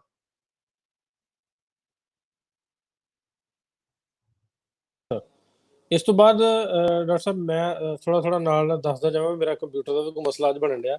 ਡਾਕਟਰ ਸਾਹਿਬ, ਕੋਈ ਹੋਰ ਪੁਰਾਣੀ ਕਿਤਾਬ ਜਿਸ ਵਿੱਚ ਚੰਦੂ ਦਾ ਜਹਾਂਗੀਰ ਦੇ ਨਾਲ ਕਰੀਬੀ ਹੋਣ ਦਾ ਕੋਈ ਮਿਲਿਆ ਹੋਵੇ, ਜ਼ਿਕਰ ਮਿਲਿਆ ਹੋਵੇ? ਹਾਂਜੀ, ਇਸ ਤੋਂ ਬਾਅਦ ਆ ਜਾਂਦੀ ਹੈ, ਦੇਖੋ ਹੁਣ ਆਪਾਂ ਪਹਿਲਾਂ ਗੱਲ ਕੀਤੀ ਸੀ ਪਰਚੀਆਂ ਸੇਵਾਦਾਸ, ਫਿਰ ਆਪਾਂ ਆ ਗਏ ਭਾਈ ਚੋਪਾ ਸਿੰਘ ਰਹਿਤਨਾਮਾ, ਹੁਣ ਉਹਨੇ ਆਪਾਂ ਗੁਰਬਰਾਸ ਪਾਤਸ਼ਾਹੀ ਛੇਵੀਂ, ਜਿਹੜੀ ਕਿ ਕਿਹਾ ਜਾਂਦਾ ਕਿ 1718 ਦੇ ਕਰੀਬ ਕਿਤਾਬ ਲਿਖੀ ਗਈ ਹੈ, ਜਿਹਦੇ ਵਿੱਚ ਕੀ ਉਹਨਾਂ ਨੇ ਜਿਹੜਾ ਆਥਰ ਹੈਗਾ ਆ, ਉਹਨਾਂ ਨੇ ਚੰਦੂ ਦੇ ਉੱਤੇ ਕਾਫੀ ਜਿਹੜਾ ਹੈਗਾ, ਜਿੱਦਾਂ ਇਸ ਚੀਜ਼ ਦੀ ਜ਼ਿੰਮੇਵਾਰੀ ਉਹਨੂੰ ਮੇਨ ਜਿਹੜਾ ਹੈਗਾ ਦੋਸ਼ੀ ਕਰਾਰ ਦਿੱਤਾ ਹੈ। ਤੇ ਉਹਨਾਂ ਨੇ ਜਿਹੜਾ ਜਹਾਂਗੀਰ ਹੈ ਉਹਨੂੰ ਕਹਿ ਲਓ ਵੀ ਕਲੀਨ ਸਲੇਟ ਹੀ ਦਿੱਤੀ ਹੈ ਵੀ ਜਹਾਂਗੀਰ ਦਾ ਕੋਈ ਇਹਦੇ ਵਿੱਚ ਰੋਲ ਨਹੀਂ ਹੈਗਾ। ਸਾਰਾ ਦੋਸ਼ ਜਿਹੜਾ ਚੰਦੂ, ਹਾਂਜੀ, ਉਹਨੇ ਗੁਰਬਿਲਾਸ ਪਾਤਸ਼ਾਹੀ ਛੇਵੀਂ ਦੇ ਆਥਰ ਨੇ ਸਾਰਾ ਜਿਹੜਾ ਦੋਸ਼ ਹੈ ਉਹ ਚੰਦੂ ਦੇ ਸਿਰ ਤੇ ਮੜਿਆ। ਇਹਦਾ ਆਥਰ ਜਿਹੜਾ ਕਿਹਾ ਜਾਂਦਾ ਕਿ ਭਗਤ ਸਿੰਘ ਹੈਗਾ। ਅਗੇਨ ਇਹ ਕਿਤਾਬ ਵੀ ਕੰਟਰੋਵਰਸ਼ੀਅਲ ਹੈ ਕਿ ਕਦੋਂ ਲਿਖੀ ਗਈ, ਕੌਣ ਆਥਰ ਹੈ, ਪਰ ਆਪਾਂ ਉਸ ਐਂਟਰੀ ਦੇ ਮੁਤਾਬਕ ਚੱਲਦੇ ਹਾਂ। ਉਹ 'ਚ ਲਿਖਿਆ ਗਿਆ ਵੀ ਇੱਕ ਵਾਰੀ ਜਿਹੜਾ ਜਹਾਂਗੀਰ ਹੈ ਉਹ ਡਿੱਗ ਪਿਆ ਆਪਣੇ ਘੋੜੇ ਤੋਂ, ਉਹਦੀ ਜਿਹੜੀ ਸੀ ਪੈਰ ਮੁੱਚੜ ਗਿਆ, ਉਹਦੀ ਲੱਤ ਵਿੱਚ ਸੱਟ ਲੱਗ ਗਈ। ਉਹਨੇ ਚੰਦੂ ਨੂੰ ਪੁੱਛਿਆ ਵੀ ਇਹ ਮੇਰੇ ਨਾਲ ਇਹਦਾ ਕਿਉਂ ਹੋਇਆ, ਮੇਰਾ ਜਿਹੜਾ ਟੇਵਾ ਦੇਖ, ਮੇਰੀ ਜਿਹੜੀ ਪੱਤਰੀ ਹੈ ਉਹ ਦੇਖ, ਤੇ ਉਹ 'ਚ ਦੱਸ ਮੈਨੂੰ ਵੀ ਇਹ ਮੇਰੀ ਦਰਦ ਕਿਉਂ ਹੋ ਰਹੀ ਹੈ। ਚੰਦੂ ਨੇ ਫਟਾਫਟ ਕਹਿੰਦੇ ਵੀ ਕਹਾਣੀ ਬਣਾ ਲਈ। ਉਹਨੇ ਕਿਹਾ ਵੀ ਮਹਾਰਾਜ ਵੀ ਇਹ ਜਹਾਂਗੀਰ, ਇਹ ਜਿਹੜੇ ਕੋਈ ਚੋਰ ਹੈਗੇ ਉਹ ਮੇਰੀ ਜਿਹੜੀ ਪੱਤਰੀ ਵਾਲੀ ਜਿਹੜੀ ਕਿਤਾਬ ਹੈ ਉਹ ਚੱਕ ਕੇ ਲੈ ਗਏ, ਮੈਂ ਹੁਣ ਤੈਨੂੰ ਦਰਦਾ ਦੱਸਿਆ ਨਹੀਂ, ਮੈਂ ਤੇਰੇ ਬਾਰੇ ਤੇਰਾ ਮੈਂ ਟੇਵਾ ਹੁਣ ਪੜ੍ਹ ਨਹੀਂ ਸਕਦਾ। ਜਹਾਂਗੀਰ ਬੜਾ ਗੁੱਸੇ 'ਚ ਆਏ ਵੀ ਬਾਦਸ਼ਾਹ ਨੇ ਕਿਹਾ ਵੀ ਹੈ ਮੇਰੇ ਇਲਾਕੇ 'ਚ ਚੋਰ, ਇਹ ਕੌਣ ਹੈ ਲੋਕੀ ਜਿਹੜੇ ਚੋਰੀ ਕਰਦੇ ਮੇਰੇ ਇਲਾਕੇ 'ਚ, ਲਾਹੌਰ 'ਚ ਮੇਰਾ ਮਤਲਬ ਇੱਥੇ ਨੇੜੇ ਤੇੜੇ ਚੋਰ ਕਿੱਥੋਂ ਆ ਗਏ। ਤਾਂ ਉਹਨੇ ਜਿਹੜਾ ਇਸ਼ਾਰਾ ਸੀ ਉਹ ਪੰਜਵੇਂ ਪਾਤਸ਼ਾਹੀ ਦੇ ਜਿਹੜੇ ਸਿੱਖ ਦਰਬਾਰ ਸਾਹਿਬ ਅੰਮ੍ਰਿਤਸਰ ਰਹਿੰਦੇ ਸੀ, ਚੰਦੂ ਨੇ ਉਧਰ ਨੂੰ ਕਰ ਦਿੱਤਾ ਵੀ ਜਿਹੜਾ ਬਾਦਸ਼ਾਹ ਹੈਗਾ ਉਹਨਾਂ ਨੂੰ ਇਹ ਜਿਹੜੇ ਲੋਕੀ ਗੁਰੂ ਨਾਨਕ ਨਾਮ ਲੈਵਾ ਸਿੱਖ ਸੰਗਤ ਜਿਹੜੀ ਦਰਬਾਰ ਸਾਹਿਬ ਇਕੱਠੀ ਹੁੰਦੀ ਹੈ ਉਧਰ ਨੂੰ ਜਿਹੜਾ ਸੀ, ਇੱਥੋਂ ਕੁਝ ਪਤਾ ਲੱਗਦਾ ਇਸ ਕਹਾਣੀ ਤੋਂ ਵੀ ਜਿਹੜਾ ਚੰਦੂ ਦਾ ਨਾਮ ਆ, ਇਤਿਹਾਸ ਪੁਰਾਣੇ ਇਤਿਹਾਸਕਾਰਾਂ ਵੱਲੋਂ ਜਿਨ੍ਹਾਂ ਨੇ ਗੁਰਬਿਲਾਸ ਪਾਤਸ਼ਾਹੀ ਛੇਵੀਂ ਲਿਖੀ ਆ, ਉਹ ਇੰਨਾ ਕੁ ਕਰੀਬੀ ਜਹਾਂਗੀਰ ਦੇ ਚੰਦੂ ਨੂੰ ਸਮਝਦੇ ਸੀ ਕਿ ਚੰਦੂ ਨੂੰ ਇਸ ਕੰਮ ਦੇ ਲਈ ਐਜ਼ ਐਸਟ੍ਰੋਲੋਜਰ ਜਾਂ ਕੋਈ ਨਜੂਮੀ ਕੀ ਕਹਿੰਦੇ ਆ ਤੁਸੀਂ, ਉਹ ਮਤਲਬ ਇਦਾਂ ਜੇ ਉਹਨੂੰ ਵਰਤਿਆ ਜਹਾਂਗੀਰ ਦੇ ਨੇ ਇਸ ਪਾਰਟਿਕੂਲਰ ਸਾਖੀ ਦੇ ਵਿੱਚ। ਜੀ ਢਿੱਲੋਂ ਸਾਹਿਬ। ਅੱਛਾ ਜੀ ਡਾਕਟਰ ਸਾਹਿਬ, ਤੁਸੀਂ ਇੱਥੇ ਕਮੈਂਟ ਰੀਡ ਕਰੋ 2 ਮਿੰਟ, ਮੈਂ ਉਹਨੀ ਦੇਰ ਰੀਸੈਟ ਕਰਕੇ ਨਾ ਕੰਪਿਊਟਰ ਨੂੰ ਮੈਂ ਥੋੜੀ ਸੈੱਟ ਕਰਨ ਦੀ ਕੋਸ਼ਿਸ਼ ਕਰਦਾ, ਮੈਨੂੰ ਕਿਤੇ ਪ੍ਰੋਬਲਮ ਆਉਂਦੀ ਆ ਤੁਹਾਡੇ ਨਾਲ ਹੋਣ 'ਚ। ਜੀ ਬਿਲਕੁਲ ਜੀ, ਨਾਲ ਸਾਡੇ ਕਮੈਂਟ ਨੇ ਰਜਵੰਤ ਕੌਰ ਜੀ ਭੈਣ ਜੀ ਕਹਿ ਰਹੇ ਨੇ, ਦਲਵੀਰ ਜੀ ਉਹ ਜੋ ਲੋਕੀ ਨਹੀਂ ਸਿਰਫ ਸਿੱਖ ਹੀ ਇਸ ਰਹਿਤ ਮਰਆਦਾ ਨੂੰ ਮੰਨਦੇ ਹਨ। ਜੀ ਬਿਲਕੁਲ ਜੀ ਭੈਣ ਜੀ, ਇਹ ਸਾਰੇ ਜਿੱਦਾਂ ਰਹਿਤ ਮਰਿਆਦਾ ਵੀ ਅੱਗੇ ਦੇ ਅੱਗੇ ਚੇਂਜ ਹੋਈ ਜਾ ਰਹੀ ਹੈ ਭੈਣ ਜੀ। ਹੁਣ ਇਹ ਮੈਂ ਜਿਹੜੀ ਰਹਿਤ ਮਰਿਆਦਾ ਕੀਤੀ ਸਭ ਤੋਂ ਪਹਿਲੀ ਸ਼ਾਇਦ ਇਹ ਦੋਨੋਂ ਹੈਗੀਆਂ, ਇੱਕ ਪਹਿਲਾਂ ਪ੍ਰਹਲਾਦ ਸਿੰਘ ਦੇ ਨਾਮ ਤੇ ਹੈਗੀ, ਦੂਜੀ ਭਾਈ ਚੋਪਾ ਸਿੰਘ ਰਹਿਤਨਾਮਾ, ਐਂਡ ਦੈਨ ਅਮੀਨ ਚੌਹਾਨ ਜੀ, ਨਾਜ਼ੀਮ ਰਾਜ਼ਾ ਸੰਧੂ ਜੀ, ਤੁਹਾਡਾ ਬਹੁਤ ਬਹੁਤ ਸ਼ੁਕਰੀਆ। ਜਸਪਾਲ ਸਿੰਘ ਰੰਧਾਵਾ ਜੀ ਕਹਿ ਰਹੇ ਕਿ ਤਰਨਤਾਰਨ ਸਾਹਿਬ ਵੀ ਗੁਰਦੁਆਰਾ ਹੈ। ਜੀ ਬਿਲਕੁਲ ਜੀ, ਥੈਂਕ ਯੂ। ਜਿੱਥੇ ਕਿ ਚੰਦੂ ਨੂੰ ਲਾਹੌਰ ਲੈ ਕੇ ਜਾ ਰਹੇ ਸੀ ਤਾਂ ਗੁਰੂ ਸਾਹਿਬ ਰਾਤ ਇੱਥੇ ਰਹੇ ਸੀ। ਔਰ ਹਾਂਜੀ, ਜਸਵੀਰ ਸਿੰਘ ਜੀ ਕਹਿ ਰਹੇ ਨੇ ਕਿ ਅਗਰ ਮੁਗਲ ਹਿਸਾਬ ਕਿਤਾਬ ਚੰਦੂ ਦਾ ਨਾਮ ਨਹੀਂ ਤੇ ਕਿਸੇ ਸਾਜ਼ਿਸ਼ ਦੇ ਅਧੀਨ ਚੰਦੂ ਨਾਮ ਦਾ ਕਰੈਕਟਰ ਤਾਂ ਨਹੀਂ ਪਾ ਦਿੱਤਾ ਗਿਆ। ਬਿਲਕੁਲ ਠੀਕ ਹੈ ਜਸਵੀਰ ਸਿੰਘ ਜੀ, ਅੱਜ ਆਪਾਂ ਇਸ ਗੱਲਬਾਤ ਕਰਕੇ ਹੀ ਜ਼ਿਕਰ ਕਰਾਂਗੇ। ਸਾਜ਼ਿਸ਼ ਇਹ ਹੋ ਸਕਦੀ ਹੈ ਕਿਉਂਕਿ ਸਮੇਂ ਦੇ ਨਾਲ ਅੱਗੇ ਅੱਗੇ ਜਾ ਕੇ ਜਿੱਦਾਂ ਮੁਗਲ ਬਾਦਸ਼ਾਹਾਂ ਨੇ ਵੀ ਕੋਸ਼ਿਸ਼ ਕੀਤੀ ਕਿ ਚਲੋ ਉਹਨਾਂ ਦੀ ਜਿਹੜੀ ਜ਼ਿੰਮੇਵਾਰੀ ਆ ਲੈ ਜਾਵੇ, ਜਿਹੜੇ ਅੱਗੇ ਉਹਨਾਂ ਦੀਆਂ ਪੀੜ੍ਹੀਆਂ ਆਈਆਂ, ਤੇ ਚੰਦੂ ਦਾ ਆਲਰੇਡੀ ਨਾਮ ਬਦਨਾਮ ਸੀਗਾ ਸਿੱਖ ਸਾਖੀਆਂ ਦੇ ਵਿੱਚ, ਤੇ ਇਹਦਾ ਹੋ ਸਕਦਾ ਕਿ ਉਹਨਾਂ ਨੇ ਜਿਹੜਾ ਚੰਦੂ ਦਾ ਨਾਮ ਹੈਗਾ ਉਹਨਾਂ ਨੂੰ ਮੁਗਲ ਐਡਮਿਨਿਸਟ੍ਰੇਸ਼ਨ ਨੇ ਲੇਟਰ ਔਨ ਕਹਿ ਲਓ ਵੀ ਇੱਕ ਮੋਹਰਾ ਬਣਾਇਆ ਇਸ ਸਟੋਰੀ ਨੂੰ ਅੱਗੇ ਤੋਰਨ ਦੇ ਲਈ। ਸੋ ਇਹੀ ਆਪਾਂ ਜਿਹੜੀਆਂ ਗੱਲਾਂ ਬਾਤਾਂ ਹੈਗੀਆਂ ਜਸਵੀਰ ਸਿੰਘ ਜੀ ਅੱਗੇ ਅੱਜ ਦੇ ਟੌਪਿਕ ਦੇ ਵਿੱਚ। ਅੱਛਾ ਡਾਕਟਰ ਸਾਹਿਬ, ਅੱਗੇ ਵਧਦੇ ਥੋੜਾ ਜਿਹਾ। ਜੀ ਜੀ ਡਾਕਟਰ ਸਾਹਿਬ, ਸੌਰੀ ਪ੍ਰੋਬਲਮ ਸਾਡੇ ਸੁਣਨ ਵਾਲੇ ਸਾਰਿਆਂ ਨਾਲ ਮੇਰੇ ਕੋਈ ਪ੍ਰੋਬਲਮ ਆਉਂਦੀ ਆ ਜੀ ਮੈਨੂੰ ਫਿਕਸ ਕਰਨਾ ਪੈਂਦਾ। ਡਾਕਟਰ ਸਾਹਿਬ, ਪੁੱਛ ਪੜਤਾਲ 'ਚ ਇਸ ਰਿਸਰਚ ਦੇ ਵਿੱਚ ਸਿੱਧੀ ਪੰਜਾਬੀਆਂ ਵਾਲੀ ਗੱਲ ਵੀ ਪੁੱਛ ਪੜਤਾਲ, ਹਾਂਜੀ ਛਾਣਬੀਣ 'ਚ ਤੁਹਾਨੂੰ ਕੀ ਲੱਗਾ? ਕਈ ਜਗ੍ਹਾ ਤੇ ਹੁੰਦਾ ਵੀ ਉਹਨਾਂ ਦਾ ਕੋਈ ਗੁਰੂ ਸਾਹਿਬ ਨਾਲ ਕੋਈ ਪੈਸੇ ਲੈਣ ਦੇਣ ਦਾ ਕੋਈ ਰੌਲਾ ਵੀ ਸੀ, ਇਹਦੇ ਵੱਲੋਂ ਤੁਸੀਂ ਕੀ ਕਹਿੰਦੇ? ਜੀ ਹਾਂਜੀ ਬਿਲਕੁਲ, ਇਹ ਸਭ ਤੋਂ ਵੱਡੀ ਗੱਲ ਜਿਹੜੀ ਆ ਪੁਰਾਣੀਆਂ ਜਿਹੜੀਆਂ ਹਿਸਟਰੀ ਰਿਸਰਚਰਸ ਲੋਕੀ ਹੋਰ ਦੇਸ਼ਾਂ 'ਚ ਵੀ ਬਹੁਤ ਰਿਸਰਚ ਕਰਦੇ ਆ ਪੰਜਵੇਂ ਪਾਤਸ਼ਾਹ ਦੀ ਸ਼ਹਾਦਤ ਬਾਰੇ। ਉਹਦੇ 'ਚ ਇਹ ਗੱਲ ਬਾਰ-ਬਾਰ ਆ ਜਾਂਦੀ ਹੈ ਕਿ ਉਸ ਵੇਲੇ ਦਰਬਾਰ ਸਾਹਿਬ ਅੰਮ੍ਰਿਤਸਰ ਜਿਹੜਾ ਸੀ, ਉੱਥੇ ਕਹਿ ਲਓ ਵੀ ਬਹੁਤ ਸੰਗਤ ਆਉਂਦੀ ਸੀਗੀ, ਤੇ ਉਹਦਾ ਜ਼ਿਕਰ ਆਉਣ ਲੱਗ ਪੈਂਦਾ ਵੀ ਉੱਥੇ ਮਨੀ ਕਲੈਕਸ਼ਨ ਇੰਨੀ ਜ਼ਿਆਦਾ ਸੀਗੀ ਕਿ ਜਿਹੜਾ ਜਹਾਂਗੀਰ ਸੀ ਉਹਦਾ ਧਿਆਨ ਥੋੜਾ ਜਾਣ ਲੱਗਾ ਵੀ ਇਸ ਪਾਸੇ ਵੀ ਇਹ ਤਾਂ ਇੱਕ ਤਰ੍ਹਾਂ ਦਾ ਕਹਿ ਲਓ ਵੀ ਆਪਣੇ ਆਪ 'ਚ ਇੱਕ ਇੰਸਟੀਚਿਊਟ ਜਿਹੜਾ ਉਹ ਬਣਦਾ ਜਾ ਰਿਹਾ। ਤੇ ਉਸ ਵੇਲੇ ਦੀ ਮੈਂ ਤੁਹਾਨੂੰ ਇੱਕ ਜਿਹੜੀ ਪੁਰਾਣੀ ਕਿਤਾਬ ਦੇ ਵਿੱਚੋਂ ਮਹਿਮਾ ਪ੍ਰਕਾਸ਼ ਵਾਰਤਕ ਜਿਹੜੀ ਕਿਤਾਬ ਹੈਗੀ ਆ ਉਹਦੇ ਵਿੱਚੋਂ ਮੈਂ ਤੁਹਾਨੂੰ ਅੰਸ਼ ਸੁਣਾਉਣਾ। ਇਹ ਜਿਹੜੀ ਹੁਣ ਮਹਿਮਾ ਪ੍ਰਕਾਸ਼ ਵਾਰਤਕ ਹੈ, ਇਹ ਦੋ ਮਹਿਮਾ ਪ੍ਰਕਾਸ਼ ਹੋਈਆਂ ਢਿੱਲੋਂ ਸਾਹਿਬ, ਜਿੱਦਾਂ ਆਪਾਂ ਪਹਿਲਾਂ ਵੀ ਜ਼ਿਕਰ ਕਰਦੇ ਹਟੇ ਆ। ਇਹਨਾਂ ਸੋਰਸਿਸ ਤੋਂ ਬਾਅਦ ਜਿਹੜਾ ਹੁਣ ਥੋੜੀ ਡਿਟੇਲ ਆਉਣ ਲੱਗੀ। ਦੇਖੋ ਪਹਿਲਾਂ ਜਿਹੜੀ ਸੀ ਪਰਚੀਆਂ ਸੇਵਾਦਾਸ 'ਚ ਹਲਕਾ ਜਿਹਾ ਜ਼ਿਕਰ ਆਇਆ, ਫਿਰ ਰਹਿਤਨਾਮਾ ਭਾਈ ਚੌਪਾ ਸਿੰਘ ਜੀ ਉਹਦੇ 'ਚ ਹਲਕਾ ਜਿਹਾ ਨਾਮ ਦਾ ਜਿਹੜੀ ਹਲਕੀ ਐਂਟਰੀ ਜਿਹੜੀ ਹੈ, ਮਤਲਬ ਇੱਕ ਅੱਧੀ ਲਾਈਨ ਦੀ ਜਿਹੜੀ ਹੈ ਉਹ ਐਂਟਰੀ ਆਈ ਹੈ। ਫਿਰ ਨਜੂਮੀ ਬਾਰੇ ਜਿਹੜੀ ਐਂਟਰੀ ਆਈ ਹੈ ਗੁਰੂ ਬਿਲਾਸ ਪਾਤਸ਼ਾਹ ਛੇਵੀਂ 'ਚ ਆਈ ਹੈ। ਹੁਣ ਹੋਰ ਡਿਟੇਲ ਆਉਣ ਲੱਗ ਪਈ 1741 'ਚ। ਮਤਲਬ ਜਿੱਦਾਂ ਜਿੱਦਾਂ ਆਪਾਂ ਦੂਰ ਹੋਈ ਜਾਂਦੇ ਹਾਂ ਗੁਰੂ ਸਾਹਿਬ ਦੀ ਸ਼ਹਾਦਤ ਤੋਂ, ਉਹ ਡਿਟੇਲ ਜਿਹੜੀ ਆ ਵੱਡੀ ਹੋਈ ਜਾਂਦੀ ਹੈ। ਇਹ ਹੁਣ ਮੈਂ ਤੁਹਾਨੂੰ ਜਿਹੜੀ ਕਿਤਾਬ ਹੈਗੀ ਹੈ ਮਹਿਮਾ ਪ੍ਰਕਾਸ਼ ਵਾਰਤਕ 1741 1741 ਦੇ ਵਿੱਚ ਲਿਖੀ ਹੋਈ, ਉਹਦੇ ਵਿੱਚੋਂ ਜਿਹੜੀ ਹੈਗੀ ਆ ਉਹ ਕੁਝ ਲਾਈਨਾਂ ਪੜ੍ਹ ਕੇ ਸੁਣਾਉਣਾ। ਮੈਂ ਨਾਲ ਨਾਲ ਕਿਤਾਬ ਵੱਲ ਆਪਣੀ ਵੱਲ ਦੇਖੂੰਗਾ। ਇਹ ਆਪਣੀ ਕਿਤਾਬ ਦੇ ਵਿੱਚ ਮੈਂ ਨਾਲ ਇੰਗਲਿਸ਼ 'ਚ ਟਰਾਂਸਲੇਟ ਵੀ ਜਿਹੜਾ ਹੈਗਾ ਕੀਤਾ ਹੋਇਆ। ਉਸ 'ਚ ਲਿਖਿਆ ਹੈ, ਜਬ ਪਾਤशाह जहांगीर लाहौर में गया, चंदू शाही खत्री गुरु का दोखी था और पातशाह का चाकर था। मतलब उन्होंने लिखा भी वो नौकरी करता सी। पातशाह को चुगली की थी, सो साहिबजादे को गुरु अर्जन दौलत देकर मदद की थी। मतलब उन्हें गुरु साहब के बारे कहा भी इन्होंने खुसरो दी जिहड़ी हेल्प की सी। इस बात को सुनकर पातशाह खिसाना और कहा, जो नानक के घर में दौलत बढ़ने लगी है। मतलब emperor got angry with this and he said that Guru Nanak house has accumulated a lot of wealth now. अब हमारी पातशाही में खलल होवेगा. So Jahangir thought that now the Sikhs can interfere with his rule. ਇਹ ਆਦੀ ਪਾਤਸ਼ਾਹ ਨੇ ਭੇਜਾ। ਇਹ ਉਹਨੇ ਇੱਕ ਆਪਣਾ ਜਿਹੜਾ ਬੰਦਾ ਸੀ, ਇੱਕ ਟੈਕਸ ਕਲੈਕਟਰ ਕਹਿ ਲਓ, ਐਦੀ ਐਲਕਾਰ, ਉਹਨੇ ਗੁਰੂ ਸਾਹਿਬ ਕੋਲ ਭੇਜਿਆ। गुरु को बुलाया and he called for Guru. तब साहेब लाहौर में आए, पुरोहित के घर में उतरे। पातशाह के ऐदी ने खबर दिया गुरु अर्जन जी आए हैं। तब पातशाह ने कहा, जो गुरु के यहाँ के दौलत बहुत हुई है, इनको कुछ दंड लीजिए, फिर ऐसा काम नहीं होगा। मतलब पातशाह इत्थे होना जहांगीर नूं क्या ਜਿਹੜੀ ਇਹ ਕਿਤਾਬ ਹੈਗੀ ਮਹਿਮਾ ਪ੍ਰਕਾਸ਼ ਵਾਰਤਕ, ਉਹਨੇ ਕਿਹਾ ਕਿ ਗੁਰੂ ਕਿਆਂ ਦੇ ਕੋਲ ਹੁਣ ਦੌਲਤ ਬਹੁਤ ਹੋ ਗਈ ਹੈ, ਇਹਨਾਂ ਤੋਂ ਹੁਣ ਕੁਝ ਜਿਹੜਾ ਹੈਗਾ ਇਹਨਾਂ ਨੂੰ ਫਾਈਨ ਜਿਹੜਾ ਉਹ ਲਾਇਆ ਜਾਵੇ। ਸੋ फिर ऐसा काम नहीं होगा, फिर दोबारा यह काम नहीं होगा। तब चंदो शाही ने अर्ज किया। So when Jahangir advised putting a harsh penalty on Guru Arjan, then Chandu Shah requested to Emperor Jahangir. मतलब ਜਦੋਂ ਜਹਾਂਗੀਰ ਇਸ ਬਾਰੇ ਸਲਾਹ ਕਰ ਰਿਹਾ ਸੀ ਤਾਂ ਇੱਕਦਮ ਚੰਦੂ ਜਿਹੜਾ ਸੀ ਉਹ ਵਿੱਚ ਆ ਗਿਆ। ਉਹਨੇ ਅਰਜ਼ ਕੀਤੀ, ਜੋ ਗੁਰੂ ਕਿਆਂ ਨੂੰ सो बहुत माया इकट्ठी की हुई है और जगत की पूजा खाते हैं, 3 लाख रुपया मैं पैदा कर देवांगा। मतलब उस वेले चंदू शाह ने कहा कि gurus have got lot of money from the devotees I will extract 3 lakh rupees. तब चंदू शाही नो पातशाह ने सुपुर्द किया, जो पैसा तू दाखल करवाए दे। मतलब ਗੁਰੂ ਸਾਹਿਬ ਨੂੰ ਫਿਰ ਚੰਦੂ ਦੇ ਕੋਲ ਸੌਂਪ ਦਿੱਤਾ ਗਿਆ, ਉਹਨੂੰ ਕਿਹਾ ਗਿਆ ਚੰਦੂ ਨੂੰ ਵੀ ਤੂੰ ਇਹ ਪੈਸਾ ਜਿਹੜਾ ਸੀ ਇਹ ਜਮ੍ਹਾਂ ਕਰਾ ਦੇ। और तब चंदू शाही गुरु से विरोध करने लगा और गुरु जी के ऊपर चौकी बिठाई। मतलब ਇਹ ਹੁਣ ਆਪਾਂ ਮਹਿਮਾ ਪ੍ਰਕਾਸ਼ ਵਾਰਤਕ ਜਿਹੜੀ 1741 ਚ ਲਿਖੀ ਹੋਈ ਆ ਉਹਦੇ ਵਿੱਚੋਂ ਮੈਂ ਤੁਹਾਨੂੰ ਪੜ੍ਹ ਕੇ ਸੁਣਾ ਰਿਹਾ, ਜਿਹੜਾ ਮੈਂ ਆਪਣੀ ਕਿਤਾਬ ਚ ਟ੍ਰਾਂਸਲੇਸ਼ਨ ਵੀ ਕੀਤੀ ਹੋਈ ਹੈ, ਤਾਂ ਕਿ ਪਾਕਿਸਤਾਨ ਚ ਰਹਿਣ ਵਾਲੇ ਇਤਿਹਾਸਕਾਰ ਜਿਹੜੇ ਪੁਰਾਣੀ ਪੁਰਾਤਨ ਗੁਰਮੁਖੀ ਨਹੀਂ ਪੜ੍ਹ ਸਕਦੇ ਉਹ ਇਹਦੇ ਬਾਰੇ ਫਰਦਰ ਰਿਸਰਚ ਕਰ ਸਕਣ ਕਿ ਇਹਦੇ ਚ ਕਿੰਨਾ ਸੱਚ ਹੈ ਕਿੰਨਾ ਝੂਠ ਹੈ। ਉਹਦੇ ਵਿੱਚ ਮੁੜ ਕੇ ਚੰਦੂ शाही ਸੀ, ਉਹਦੇ ਵਿੱਚ ਲਿਖਿਆ ਕਿ ਉਸਨੇ ਗੁਰੂ ਦੇ ਉੱਪਰ ਚੌਕੀ ਬਿਠਾਈ। ਮਤਲਬ ਉਹਨੇ Chandu Shah set the vigil on the guru and ordered him, ਉਹਨੇ ਕਿਹਾ ਕਿ ਤਕੀਦ ਕਰਨੇ ਲਗਾ ਕਿ ਜੋ पैसा पातशाह के दाखिल करो, कि ये जड़े पैसे जमा कराओ। तब साहिब ने जवाब दिया, हमारे पैसा नहीं। अब सर्बत संगत को आज्ञा हुई, जो कोई सिख इस समय हमारे पूजा ना लियावे और दर्शन को ना आवे, पूजा सो बंद हुई। मतलब गुरु साहब ने कहा भी इस वेले कोई पैसा नहीं है, क्योंकि ਜਿਹੜੀ ਵੀ ਲੋਕੀ ਪੂਜਾ ਲਈ ਦਰਸ਼ਨ ਲਈ ਆਉਂਦੇ ਸੀ ਉਹਨਾਂ ਨੂੰ ਤਕੀਦ ਕਰ ਦਿੱਤੀ ਗਈ ਹੈ ਕਿ ਹੁਣ ਕੋਈ ਵੀ ਜਿਹੜਾ ਹੈਗਾ ਉੱਥੇ ਜਿਹੜਾ ਸੀ ਦਰਬਾਰ ਸਾਹਿਬ ਨਾ ਆਵੇ। सतगुरु बहुत दिन लाहौर में रहे। चंदू ने पैसों के वास्ते गुरु जी से बिखवाद उठाया।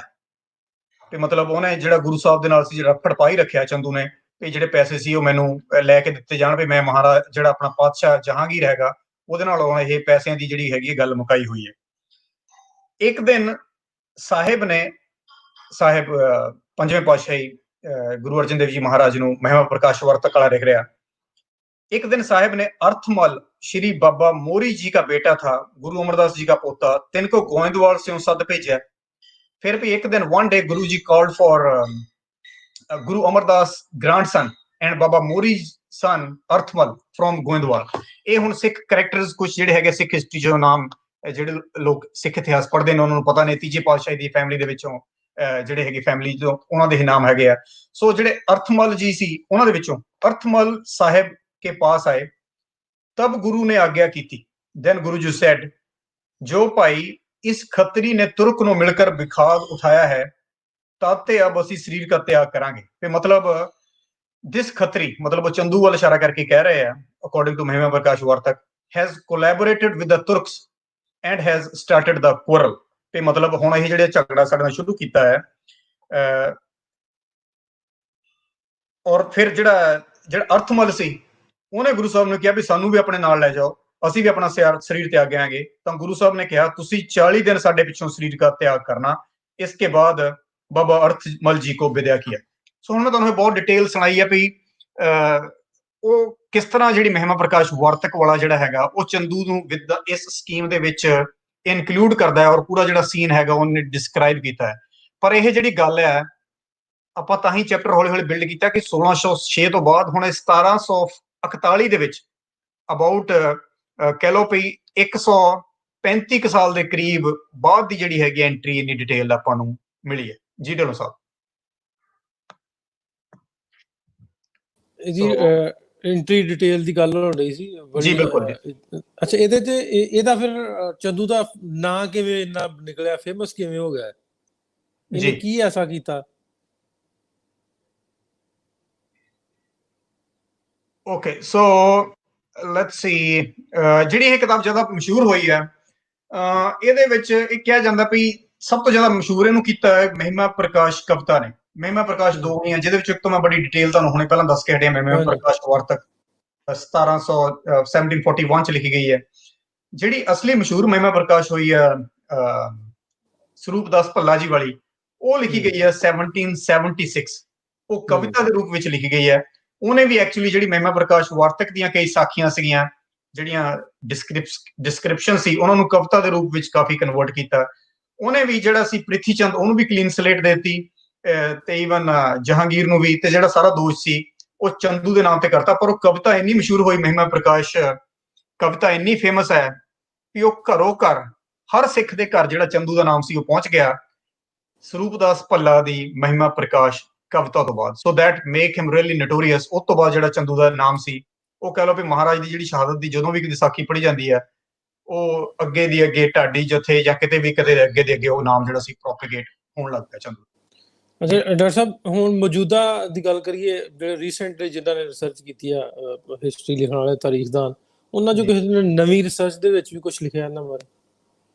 ਜੀ, ਜਿਹੜੇ ਹੁਣ ਨਵਿਆਂ ਦੇ ਵਿੱਚੋਂ ਸਭ ਤੋਂ ਪਹਿਲੀ ਜਿਹੜੀ ਮੈਨੂੰ ਐਂਟਰੀ ਮਿਲੀ ਆ, ਕਹਿ ਲਓ ਵੀ ਉਹ ਹੈਗੀ ਆ ਭਾਈ ਬੰਨੋ ਪ੍ਰਕਾਸ਼। ਭਾਈ ਬੰਨੋ ਪ੍ਰਕਾਸ਼ ਕਿਤਾਬ ਹੈਗੀ ਹੈ ਗਿਆਨੀ ਜਵਾਹਰ ਸਿੰਘ ਜੀ ਦੀ, 1845।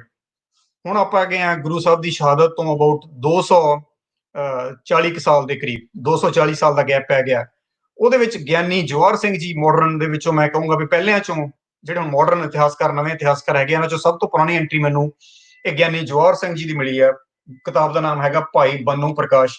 ਇਹ ਗੁਜਰਾਤ ਦੇ ਰਹਿਣ ਵਾਲੇ ਸੀਗੇ ਗਿਆਨੀ ਜਵਾਹਰ ਸਿੰਘ। ਇਹਨਾਂ ਬਾਰੇ ਬਹੁਤ ਇੰਟਰਸਟਿੰਗ ਮੈਨੂੰ ਚੀਜ਼ਾਂ ਆਪਾਂ ਕਿਸੇ ਦਿਨ ਹੋਰ ਜ਼ਿਕਰ ਕਰਾਂਗੇ। ਗੁਜਰਾਤ ਜਿਹੜਾ ਪਾਕਿਸਤਾਨ ਚ ਹੈਗਾ, ਉਹਦੇ ਵਿੱਚ ਉਹ ਲਿਖਦੇ ਆ ਕਿ ਜਦੋਂ ਕਈ ਐਂਟਰੀਜ਼ ਉਹਨਾਂ ਨੇ ਜਿਹੜੀਆਂ ਇਸ ਕਿਤਾਬ ਦੇ ਵਿੱਚ ਕੀਤੀਆਂ, ਸਭ ਤੋਂ ਜਿਹੜੀ ਬੜੀ ਇੰਟਰਸਟਿੰਗ ਮੈਨੂੰ ਐਂਟਰੀ ਉਹਨਾਂ ਦੀ ਕਿਤਾਬ ਦੇ ਵਿੱਚੋਂ ਮਿਲੀ ਹੈ, ਉਹ ਹੈ ਕਿ ਜਦੋਂ ਗੁਰੂ ਸਾਹਿਬ ਨੂੰ ਉੱਥੇ ਬੰਦੀ ਬਣਾਇਆ ਗਿਆ ਸੀਗਾ ਆਪਣੇ ਚੰਦੂ ਦੀ ਹਵੇਲੀ ਦੇ ਵਿੱਚ, ਉਸ ਵੇਲੇ ਉਹਦੀ ਕੁਝ ਲਾਈਨਾਂ ਕਵਿਤਾ ਦੇ ਰੂਪ ਚ ਉਹਨੇ ਲਿਖੀਆਂ, ਜਿਹੜੀ ਮੈਂ ਆਪਣੀ ਕਿਤਾਬ ਚ ਐਂਟਰੀ ਕੀਤੀ ਹੈ। ਮੈਂ ਜਿਹੜੀ ਤੁਹਾਨੂੰ ਕੁਝ ਪੜ੍ਹ ਕੇ ਸੁਣਾਉਣਾ।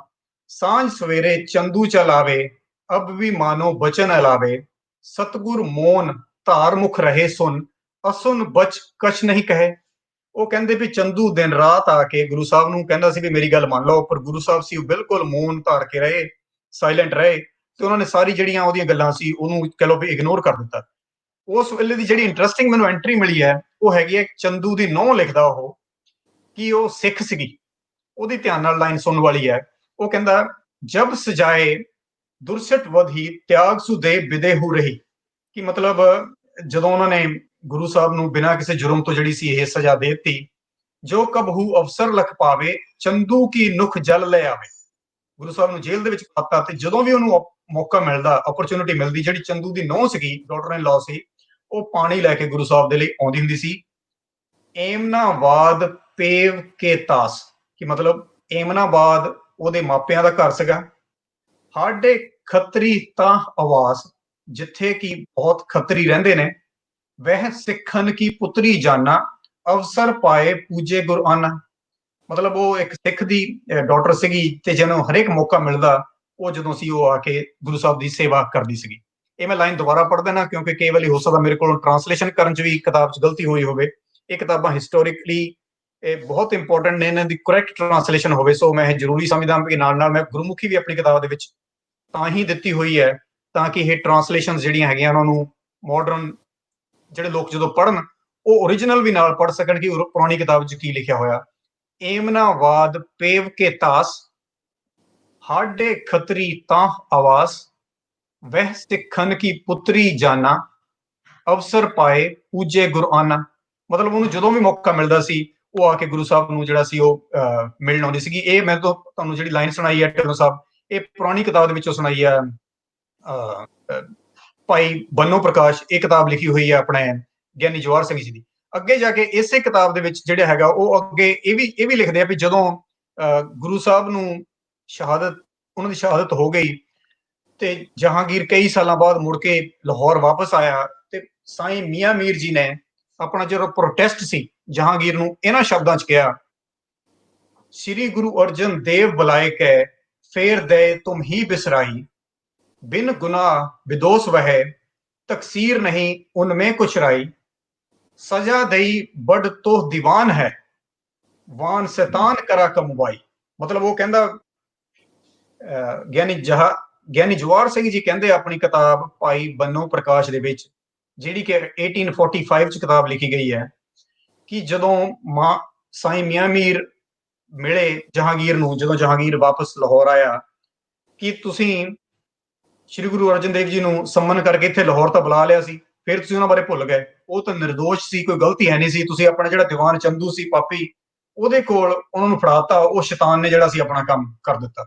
ਸੋ ਇਹ ਕਹਿ ਲਓ ਵੀ ਪੁਰਾਣੀ ਕਿਤਾਬ ਦੀ ਇੱਕ ਐਂਟਰੀ ਮੈਨੂੰ ਮਿਲੀ ਹੈ, ਜਿਹਦੇ ਵਿੱਚ ਕਿ ਚੰਦੂ ਦਾ ਨਾਮ ਕਾਫੀ ਫੇਮਸ ਹੈ।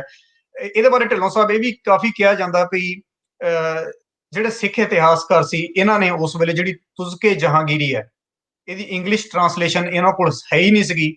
ਇਸ ਕਰਕੇ ਇਹਨਾਂ ਨੇ ਜਹਾਂਗੀਰ ਨੂੰ ਬਿਲਕੁਲ ਵੀ ਜਿਹੜਾ ਦੋਸ਼ ਮੁਕਤ ਰੱਖਿਆ। ਇਹਨਾਂ ਨੇ ਜਹਾਂਗੀਰ ਦੇ ਬਾਰੇ ਕੋਈ ਗੱਲਬਾਤ ਕੀਤੀ ਨਹੀਂ।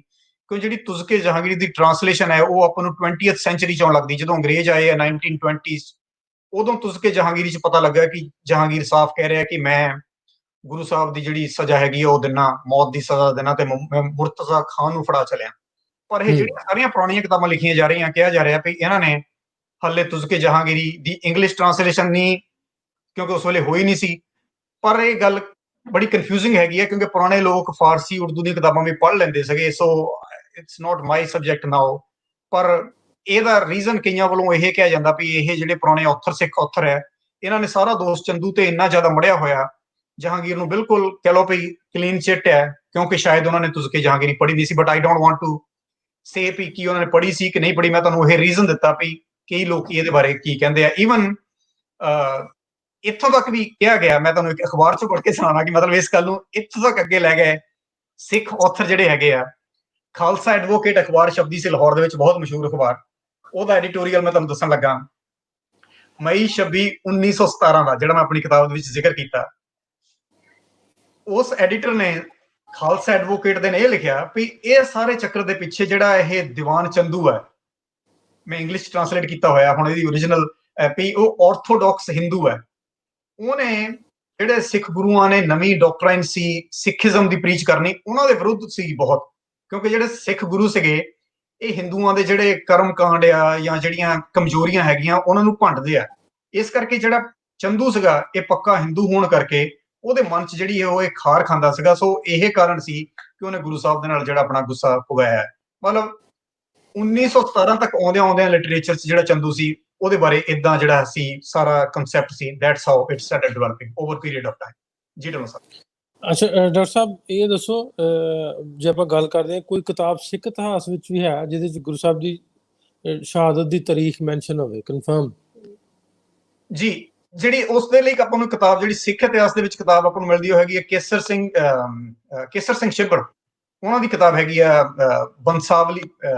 ਬੰਸਾਵਲੀਨਾਮਾ। ਉਹਦੇ ਵਿੱਚ ਉਹਨਾਂ ਨੇ ਉਹਦੀ ਜਿਹੜੀ ਡਿਟੇਲ ਹੈਗੀ ਆ ਥੋੜੀ ਜਿਹੀ ਜ਼ਿਆਦਾ ਵਿਦ ਕਹਿ ਲਓ ਭਈ ਤਰੀਖ ਦੇ ਨਾਲ ਮੈਂਸ਼ਨ ਕੀਤੀ ਹੋਈ ਆ।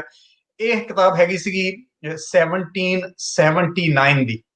ਉਸ ਤੋਂ ਪਹਿਲਾਂ ਕਿਤਾਬ ਜਿਹੜੀ ਆ ਕੇ ਹਟੀ ਸੀਗੀ ਇੱਕ ਮੁਗਲ ਦੌਰ ਦੀ, ਆਪਾਂ ਦਬਿਸਤਾਨ ਮਜ਼ਾਹਿਬ ਦੀ ਗੱਲ ਕੀਤੀ ਸੀ ਪਹਿਲਾਂ ਇੱਕ ਹੋਰ ਚੈਪਟਰ ਦੇ ਵਿੱਚ, ਉਹ ਲਿਖੀ ਗਈ ਸੀ 1655। ਉਹਦੇ ਵਿੱਚ ਵੀ ਇਹ ਲਿਖਿਆ ਤਾਂ ਗਿਆ ਸੀ ਕਿ ਗੁਰੂ ਸਾਹਿਬ ਦੇ ਜਿੱਦਾਂ ਸੱਟ ਲੱਗੀਆਂ, ਜਿਹੜੇ ਪੈਸਾ ਲੈਣ ਵਾਲੇ ਸੀ ਉਹਨਾਂ ਨੇ ਜਿਹੜੀ ਸੀ ਤਸੀਹੇ ਦਿੱਤੇ, ਗੁਰੂ ਸਾਹਿਬ ਨੂੰ ਗਰਮੀ ਦੇ ਵਿੱਚ ਰੱਖਿਆ ਗਿਆ, ਇਸ ਕਰਕੇ ਗੁਰੂ ਸਾਹਿਬ ਦੀ ਡੈਥ ਹੋਈ। ਪਰ ਕੋਈ ਡੇਟ ਜਿਹੜੀ ਸੀ ਉਹਦੀ ਇਵੈਂਟ ਦੀ ਨਹੀਂ ਹੈਗੀ। ਪਹਿਲੀ ਡੇਟ ਜਿਹੜੀ ਆਪਾਂ ਨੂੰ ਮਿਲਦੀ ਹੈ ਸਿੱਖ ਇਤਿਹਾਸ ਦੇ ਵਿੱਚ ਕੇਸਰ ਸਿੰਘ ਛਿੱਬੜ ਜੀ ਦੀ ਕਿਤਾਬ ਹੈਗੀ ਹੈ ਬੰਸਾਵਲੀਨਾਮਾ, ਜਿਹਦੇ ਵਿੱਚੋਂ ਮੈਂ ਕੁਝ ਲਾਈਨਾਂ ਤੁਹਾਨੂੰ ਪੜ੍ਹ ਕੇ ਸੁਣਾਉਣਾ ਜਿਹੜੀ ਮੈਂ ਆਪਣੀ ਕਿਤਾਬ ਦੇ ਵਿੱਚ ਦਿੱਤੀਆਂ ਹੋਈਆਂ।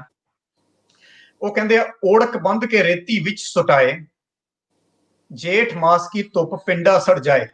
ਕਿ ਮਤਲਬ ਬੰਨ ਕੇ ਗੁਰੂ ਸਾਹਿਬ ਨੂੰ ਜਿਹੜੀ ਰੇਤ ਸੀਗੀ ਰਾਵੀ ਦੇ ਕੰਢੇ ਉਹਦੇ ਵਿੱਚ ਸੁੱਟ ਦਿੱਤਾ ਗਿਆ। ਇੱਕਸ ਮੁਗਲ ਨੇ ਇੱਟ ਚਲਾਈ, ਨਾਲੇ ਮੂੰਹ ਤੇ ਮੰਦਾ ਅਲਾਈ। ਤੇ ਮਤਲਬ ਉਹਨਾਂ ਨੇ ਮੂੰਹ ਤੇ ਖਰਾਬ ਚੀਜ਼ਾਂ ਜਿਹੜੀਆਂ ਸੀਗੀਆਂ ਗੁਰੂ ਸਾਹਿਬ ਦੇ ਲਾਈਆਂ, ਤੇ ਜਿਹੜੀ ਇੱਟ ਸੀ ਇੱਕ ਮੁਗਲ ਨੇ ਮਾਰੀ। ਸੋ ਭਰਵੱਟੇ ਉੱਪਰ ਚੋਟ ਲਗਾਈ, ਚੱਲਿਆ ਲਹੂ ਧਾਰਾ ਵਗਾਈ। ਤੇ ਮਤਲਬ ਉਹਨਾਂ ਦੀ ਜਿਹੜੀ ਆਈਬਰੋ ਸੀ ਭਰਵੱਟੇ ਦੇ ਉੱਪਰ ਜਿਹੜੀ ਸੀ ਉਹ ਇੱਟ ਲੱਗੀ ਤੇ ਉੱਥੇ ਜਿਹੜਾ ਸੀ ਖੂਨ ਨਿਕਲਣ ਲੱਗ ਪਿਆ। ਤਿਸ ਚੋਟ ਕਰ ਛੁੱਟੀ ਦੇ ਪਈ ਸਿਰ ਦੁਸ਼ਟਾਂ ਕੇ ਖੇ। ਤੇ ਉਹ ਸੱਟ ਦੇ ਕਰਕੇ, ਸੱਟਾਂ ਲੱਗਣ ਦੇ ਕਰਕੇ ਗੁਰੂ ਸਾਹਿਬ ਨੇ ਜਿਹੜੇ ਸੀ ਆਪਣੇ ਪ੍ਰਾਣ ਤਿਆਗ ਦਿੱਤੇ। ਡਰਦਾ ਹਿੰਦੂ ਪਾਸ ਨਾ ਕੋਈ ਜਾਏ, ਸੋ ਵਧੇ ਹੋਏ ਹੀ ਦਿੱਤੇ ਨਦੀ ਰੁੜਾਏ। ਤੇ ਮਤਲਬ ਉਸ ਵੇਲੇ ਸਾਰੇ ਲੋਕੀ ਆਲੇ ਦੁਆਲੇ ਜਿਹੜੇ ਦੇਖ ਰਹੇ ਸੀ ਉਹਨੇ ਡਰੇ ਹੋਏ ਸੀ, ਕਿਸੇ ਨੇ ਵੀ ਹਿੰਮਤ ਨਹੀਂ ਕੀਤੀ ਕੋਈ ਹੈਲਪ ਕਰਨ ਦੀ। ਤੇ ਗੁਰੂ ਸਾਹਿਬ ਨੂੰ ਉਦਾਂ ਹੀ ਬੰਨਿਆ ਹੋਇਆਂ ਨੂੰ ਜਿਹੜੇ ਸੀ ਉਹ ਨਦੀ ਦੇ ਵਿੱਚ ਜਿਹੜਾ ਸੀ ਉਹ ਰੋੜ ਦਿੱਤਾ ਗਿਆ। ਸੰਮਤ 1663 ਜੇਠ ਮਹੀਨੇ, ਚੰਨੋ ਚਾਨਣੀ ਚੌਥ, ਜਲ ਵਹਾਈ ਦਿਨੇ। ਉਹ ਲਿਖਦੇ ਵੀ on the 4th day of the bright half, ਮਤਲਬ ਚੌਥ of the Jeth month of the year Samvat 1663 he was pushed into the waters। ਅੱਗੇ ਜਾ ਕੇ ਕੇਸਰ ਸਿੰਘ ਲਿਖਦਾ, ਵਿਗਾੜੀ ਖੱਤਰੀਆਂ ਤੁਰਕਾਂ ਨਿਆਓ ਨਾ ਕੀਤਾ, ਸੋ ਇਹ ਬਦਲਾ ਤੁਰਕਾਂ ਪਾਸੋਂ ਕਿਸੇ ਸਿੱਖ ਨਾ ਲੀਤਾ। ਕਿ ਮਤਲਬ ਇਹ ਜਿਹੜੀ ਚੀਜ਼ ਸੀ ਇਹ ਵਿਗਾੜੀ ਤਾਂ ਖੱਤਰੀਆਂ ਨੇ ਸੀ, ਤੇ ਤੁਰਕਾਂ ਨੇ ਵੀ ਕੋਈ ਜਿਹੜਾ ਸੀ ਉਹ ਜਸਟਿਸ ਨਹੀਂ ਕੀਤਾ। ਈਵਨ ਜਿਹੜੇ ਸਿੱਖ ਸੀਗੇ ਉਹਨਾਂ ਨੇ ਵੀ ਕੋਈ ਤੁਰਕਾਂ ਦੇ ਨਾਲੋਂ ਕਿਸੇ ਤਰ੍ਹਾਂ ਦਾ ਕੋਈ ਰਿਵੈਂਜ ਜਿਹੜਾ ਸੀ ਇਹਦੇ ਬਾਰੇ ਉਹ ਨਹੀਂ ਲਿਆ। ਸੋ ਇਹ ਆਪਾਂ ਨੂੰ ਇੱਕ ਡੇਟ ਜਿਹੜੀ ਹੈਗੀ ਆ ਇਸ ਕਿਤਾਬ ਦੇ ਵਿੱਚੋਂ ਮਿਲੀ ਹੈ, ਜਿਹੜੀ ਕਿ ਉਹਨੇ ਦੇਸੀ ਮਹੀਨੇ ਦੇ ਹਿਸਾਬ ਦੇ ਨਾਲ, ਈਵਨ ਚੰਨ ਦੀ ਜਿਹੜਾ ਆਪਣਾ ਪੁਰਾਣਾ ਲੂਨਰ ਕੈਲੰਡਰ ਹੁੰਦਾ ਉਹਦੇ ਹਿਸਾਬ ਨਾਲ ਉਹਨੇ ਡੇਟ ਪ੍ਰੋਵਾਈਡ ਕੀਤੀ ਹੈ। ਜੀ ਡਾਕਟਰ ਸਾਹਿਬ, ਇੱਕ ਰਾਸ਼ਿਦ ਅੰਜਮ ਦਾ ਕਮੈਂਟ ਹੈ, ਜੇ ਅਗਰ ਤੁਸੀਂ ਉਹਦਾ ਜਵਾਬ ਦਿਓ ਤੇ। ਜੀ ਮੈਂ ਰਾਸ਼ਟਰ ਜੀ ਦਾ ਕਮੈਂਟ ਦੇਖਦਾ ਜੀ, ਕਮੈਂਟ ਨਾਲ ਮੈਂ ਸ਼ੋ ਕਰ ਦੇਣਾ। ਹਾਂਜੀ